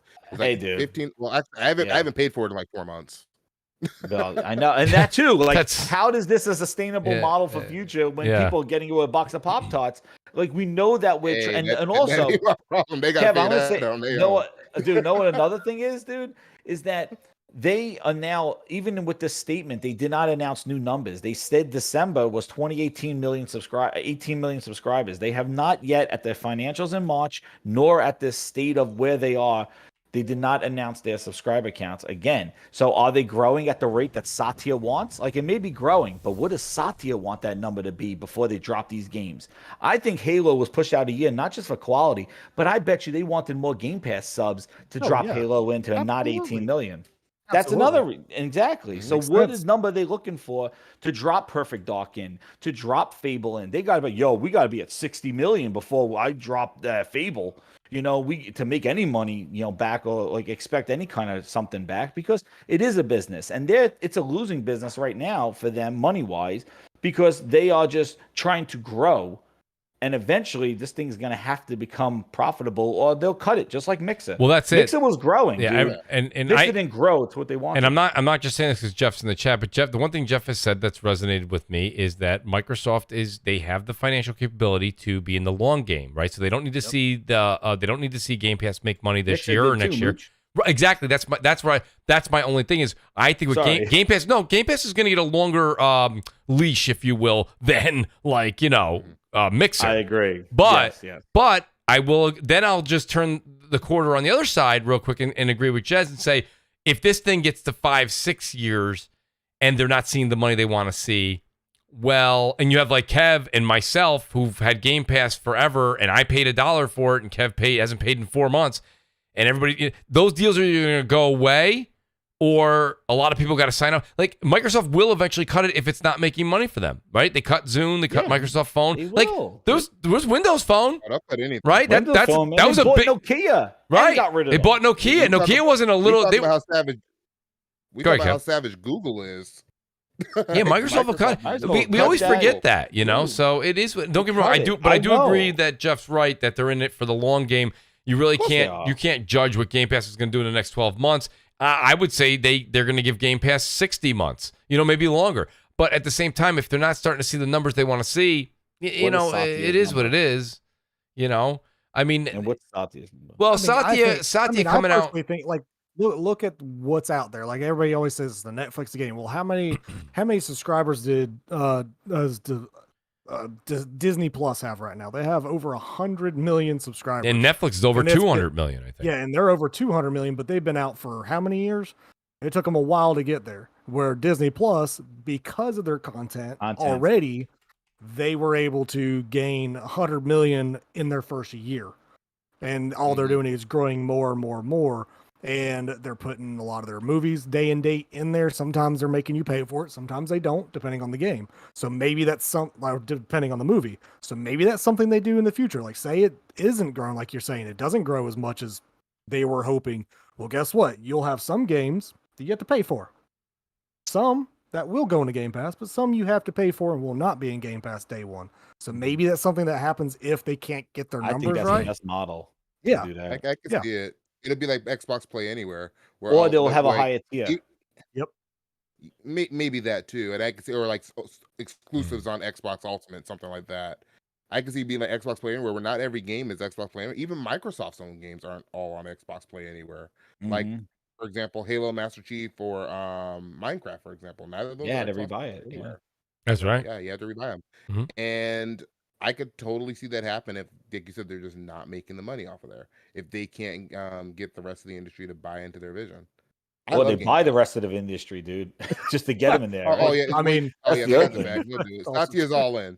Satya said, "I'm all in." So, well, let me tell you something about that. Exactly. Let me tell you something. Satya, he said that. Well, not just that, but listen, Xbox does have their ear to the ground now. They have a lot of people that are really listening to what people say on Twitter and social media. That Satya thing was that was an outstanding marketing. That was an outstanding marketing move. They had him put on a Halo Infinite. He put on a Halo Infinite hoodie, and like the minute they said cut, he took it right off. Like Mooch, so, I got the skit for you, Mooch. This is coming to your channel exclusively. You ready? What's that? What do you got, Juz? Satya, they're putting the makeup on him. They're like, okay, Satya, it's an Xbox. It's an Xbox. Right. Yeah. What's this? We're gonna put this on. Yeah, this is a jacket. This says Halo on it. We're gonna sell this in the Xbox store. Yeah. You know what? Just say that's coming out this year. You're just gonna wear it. We'll zipper it up because that's what the kids like. And it's an Xbox. It's not a Nintendo. It's an Xbox. All right. So ready? Like go. And Satya's like, the kids don't like the kids aren't playing Halo. The kids don't like Xbox. Well, I think that like all right. Phil's gonna ask you some questions. They never heard. You never heard from Bill Gates. You never heard from any of these guys with Xbox. So they were like, you know what we'll do? Man. It's all part of. It's all part of like like buying in. Like everybody's in. Yep. I get that. But like I said, at the end of the day, Satya, he's he's not going home playing Halo Infinite. He's not gonna do. Oh it's no. Like, and that's fine. He's investing a lot more money in it. Absolutely. Absolutely. That's what makes to him money. So he's gonna. I guarantee he knows everything about what's going on with Xbox right now because he's putting too much money into that baby for it to for him. I would hope I would agree with you. I'm not sure if that's really the truth of the matter because I think as much as we think Xbox is spending a lot of money, the other divisions are quadrupling that. So I think it's you know what I mean. So I mean it is what it is. But nonetheless, I do want to say this. I've kept everybody here, and I have more super chats are coming in. I really appreciate it, guys. Just the guy says Donnie D doesn't take away exclusives. Phil did that. The Rogue Inquisitor says Ratchet and Clank Rift Apart has set a benchmark that Microsoft will need to surpass in order to justify their world's most powerful console. Rogue, and I saw you too in the chat. I don't think you're wrong there, but I think you do have to. Each game is a case by case basis. I can't sit here and say, well, PlayStation 5 has Ratchet and Clank. Microsoft clearly has to answer to this. I don't think that's the case. I think they can do their own version of their own interpretation of how their game will look, feel, and play. So I think you're saying this is a visual benchmark. That's fine. But then again, it is a Pixar type of game, whereas you have other games that look great. Look at like Crysis, right? That game's beautiful on PC. Kev, you must have played that on PC. And right? Yeah. But at the same time, it doesn't look like Ratchet and Clank. It's not supposed to look like Ratchet and Clank. So I like where Rogue Inquisitor is going there, but at the same time, I I can't necessarily say that Microsoft has to hold any particular group or developer to Insomniac with Ratchet and Clank. You know what I mean? Like, it's just each game is its own baby, it's its own breath of fresh air. You gotta judge each one by its own developing team and what the game was actually set out to do. That being said, that guy Smitty, another Mooch Maniac family, says, "Don't go, keep the stream going." That guy Smitty, we're doing 4 hours on Sunday. We're doing 4 hours on Sunday. Oh my God! No, I totally agree with that. Like, it really does not have to. Like, Sony is doing this stuff, but I think it's going to take a while for Microsoft to get the ball rolling. The thing is, though, that bothers me is, like, Mooch, like you said, we've been saying this before. Before 2016, it wasn't really a problem. Like, in this, it just seems so crazy how it just went this far off the beaten path. Like, and now they're trying to crawl back in. And it's taken years upon years to do this, and even more. It's just like, but what goes back to what we said. I had no problems.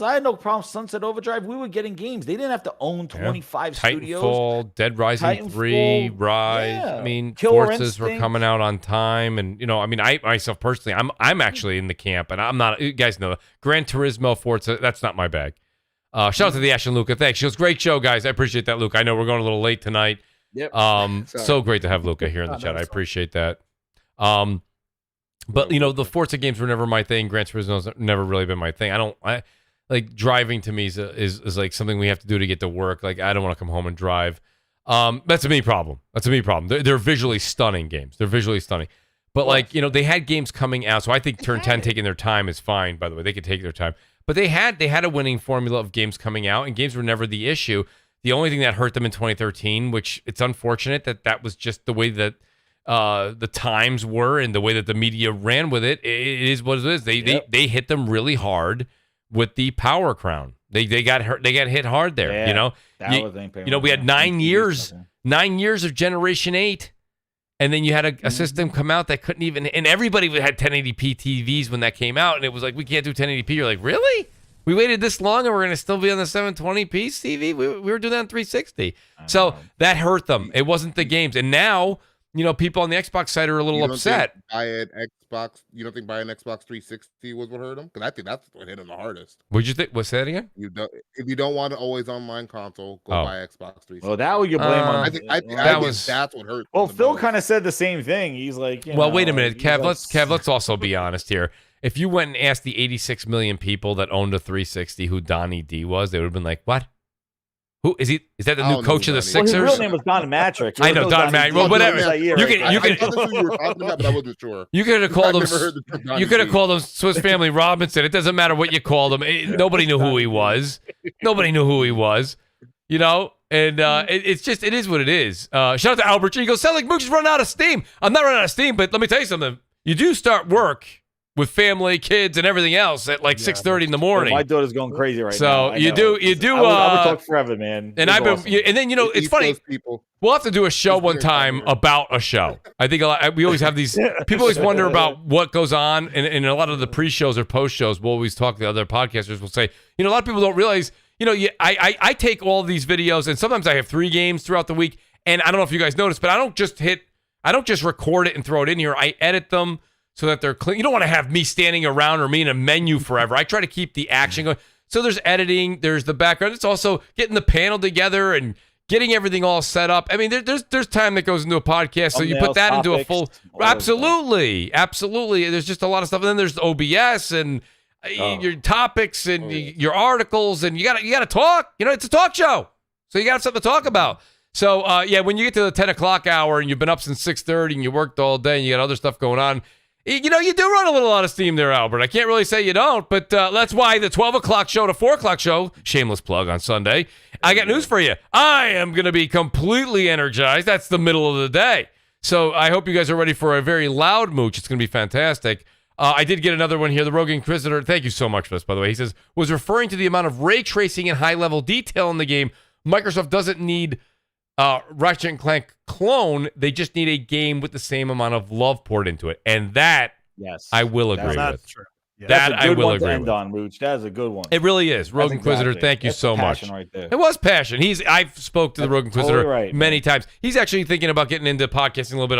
We were talking microphones, etc. But guys, outstanding show. I want to thank everybody. I saw Salty out there, the Action Luca, the great Jeff Grubb. It's an honor. I got to be honest with you. It is an absolute honor to have Jeff Grubb in the chat. Jeff's, works in the business. He works in the industry. He's been on the show a number of times. I talked to him off air. Just a wonderful individual. And I think a lot of people got to understand, Jeff is one of the most, fun, easygoing, loves games, loves people, and I wish a lot of people would just have a good time. He has a lot of fun on Twitter, and then people get so, wild. And I'm like, guys, he's usually being comical. He's being funny. Enjoy the joke. So shout out to the great Jeff Grubb, and awesome super chats tonight. Phenomenal panel. I'm just over the top. Let me just go in reverse order here and say this. Glorious Kev, outstanding to have you on tonight, buddy. Really enjoyed your take. Love your take on Twitter as well. I want to get more of you on this show. Let people know where they can find you on Twitter and on YouTube. And I hope you'll join us again maybe within the next 4 to 6 weeks. Come back on the show. Oh, yes. I appreciate you having me on. I had a great time. You can find me on both YouTube and on Twitter at Glorious Kev. Just how it sounds, just how you see it on the screen. Most of the content, commentaries, live streams, do a lot of Xbox content. Nothing against PlayStation, PC. I love my Switch, in fact. Not as high on PlayStation, but it's still cool. So yeah, that's the kind of content you're going to find from me. Come through, check it out. Appreciate that, Kev. Thank you. And then I got my buddy here, HR Bomber. And Bomber, I got to be honest with you, man. Outstanding as well. You're very, very, I'm going to use the word opinionated, and I mean it in a good way. You're very opinionated on Twitter, and I love that. That's the thing. That's what really sparks a great podcast. Is someone that says, Mooch, I don't agree with that. And I go, okay, what do you got? Let's hear it. That's what I love. And you do it on Twitter. You do it on Gaming Beyond the Box with Wilmy and Fork and all the great folks that are over there. And you do it here. So, Bomber, let people know they can find you on YouTube and on Twitter, please. Of course. No, I appreciate it. Absolutely love it when I get that DM from you. And yes. And then when I can actually finally say absolutely. That makes two of us. Right? But no, you can find me on the old Twitter at HRBomber1414. Of course, you can find me every Wednesday night at 8 p.m. Eastern Standard Time on the Gaming Beyond the Box podcast with Wilmy, Fork, and everybody, Fork Nation over there. So it's a fun time. Lots of BS with 10 of us typically almost every week. So it's a loud, crazy fun time. But yeah, I definitely, again, appreciate you inviting me over once again. Absolutely. And I want to just say a quick shout out to Emma Parker. She says, Mooch, did you see my super chat about discovering major performance issues on a retro 2D game on PC Game Pass? I don't think, because I have Emma right here. She said, I speed ran the Cyber Shadow on PC Game Pass. I found out that the version has performance issues. I did read this one. You read that one. Yeah, I cut down 5 minutes on Steam version immediately. Come on, Microsoft. Emma, that's the only one I see from you, and I apologize if you didn't hear it. I did bring it up. I may not have got into it. That is a common thing, though. It is a common thing that the way it is that sometimes the Steam games run better than the Xbox games. Yes. Because it has to do with the protected folders that they have and the integration with the operating system on the Windows Store for copyright stuff. Okay. So sometimes it does perform better on Steam. Oh, well, Emma, I want to say thank you for the super chat, and I apologize if you missed it. We did talk about it, though, I promise you. And the great Jez just reimbursed that. And I got to say, speaking of the great Jez 7780, outstanding to have Jez on the show. Buddy, listen, I love your energy, man. And I said this before the show. I said it at the beginning of the show. I'm not going to sound like a broken record here, but you have an outstanding amount of passion for the industry, for games. You've been doing this a long time. Let people know where they can find you. And outstanding, please don't ever stop doing your solos. I love your solo act. I think it's fantastic. And I don't mean an act in a sense of it not being true passion. It's just an outstanding job that you do. And it's just entertaining. I don't know. You speak to the audience, and that's something you don't see a lot of times. And I truly appreciate it. So just let people know where they can find you. And thanks for being here tonight. Hey, thank you so much. This is awesome. I was so excited when I saw the DM after playing Ratchet too, man. I was like, yo, I listen to the show every Friday, man. Dude, it was awesome.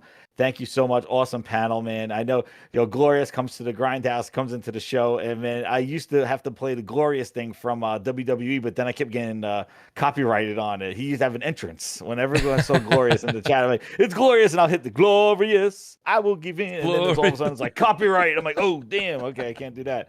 So sorry, Glorious, can't have your intro song, but it was perfect, man. You're good. You got the Reinhardt clip from Overwatch where he's Glorious. I gotta sing it though, so like I try to sing a lot of the stuff now because I get the copyright. But anyway, you can find me over at Jez7780 GMG Grinds My Gears. It's the home of the Grindhouse. We do those podcasts with Frogs Dope Gaming on Monday nights at 8:30, and then sometimes like I do my Grinds My Gears, but then sometimes I do have the Bachelor Grindhouse where I just like it's just me and we go and.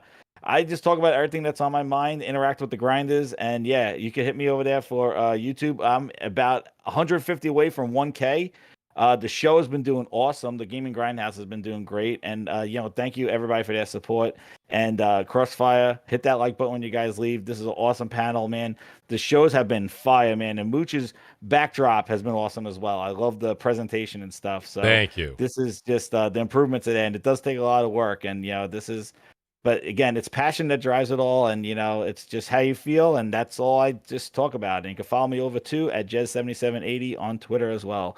But have a fun E3, and I'm going to be streaming as well on Sunday. I don't want to take away from the Mooch stuff. No, please. That many, but I'll be doing also the live reaction, and the Grindhouse reacts to the Xbox, Bethesda show, and probably the Square Enix one after that on Sunday. I'm trying to make sure that I got that time blocked off. I know I have some kids' birthday parties. I'm hoping that I get out of them. Life finds a way. Yeah, exactly. Life. Yes. But I'm like, it's E3, bitch. Anyway, but great. But yeah, follow me over there. But thank you again for the invite, and have a great weekend, everybody. Absolutely, Jez. And just a couple of quick plugs for folks that had to leave early. I shouldn't say early, left on time. We went late. Shout out to Brap, Basement Radio Arcade Podcast. Go over and check out Brap on YouTube. I was actually a special guest on his show this past Wednesday. We did pre-E3 predictions, just like we did here, and some other topics. Really got into a real Battlefield rant over there, which was fantastic. That's old school Mooch there. I got a little ranty there. But nonetheless, I do want to say check out Brap's channel. Outstanding. And Brap will be joining us on Sunday here on this channel. And Crap Gamer Reviews. Okay, over on YouTube. That's _Crap Gamer on, I believe, Twitter.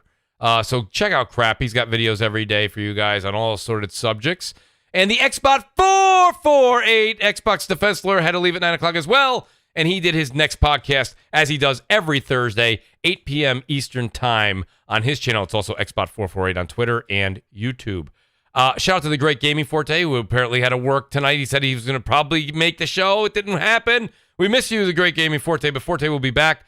And he had a great show yesterday with Slow-Mo Backslap on DPS. Guys, again, I know that 277 is still here. I'm wicked impressed. We're on 3 hours. Guys, I want to say this much. Thank you to everybody.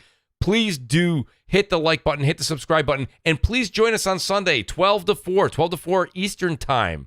We are going to have an outstanding show. Pre-show, live show, post-show, the reactions, the rants, the screaming, the sports. It's going to be fantastic. I promise you. That being said, enjoy your weekend. Enjoy Ratchet and Clank if you got it. If not, consider it. It's not bad. It's good. We'll talk to you guys next week. Also, Friday, 7 p.m. Eastern Time. But before that, we'll see you on Sunday. Peace out, guys. Enjoy your weekend. Good night.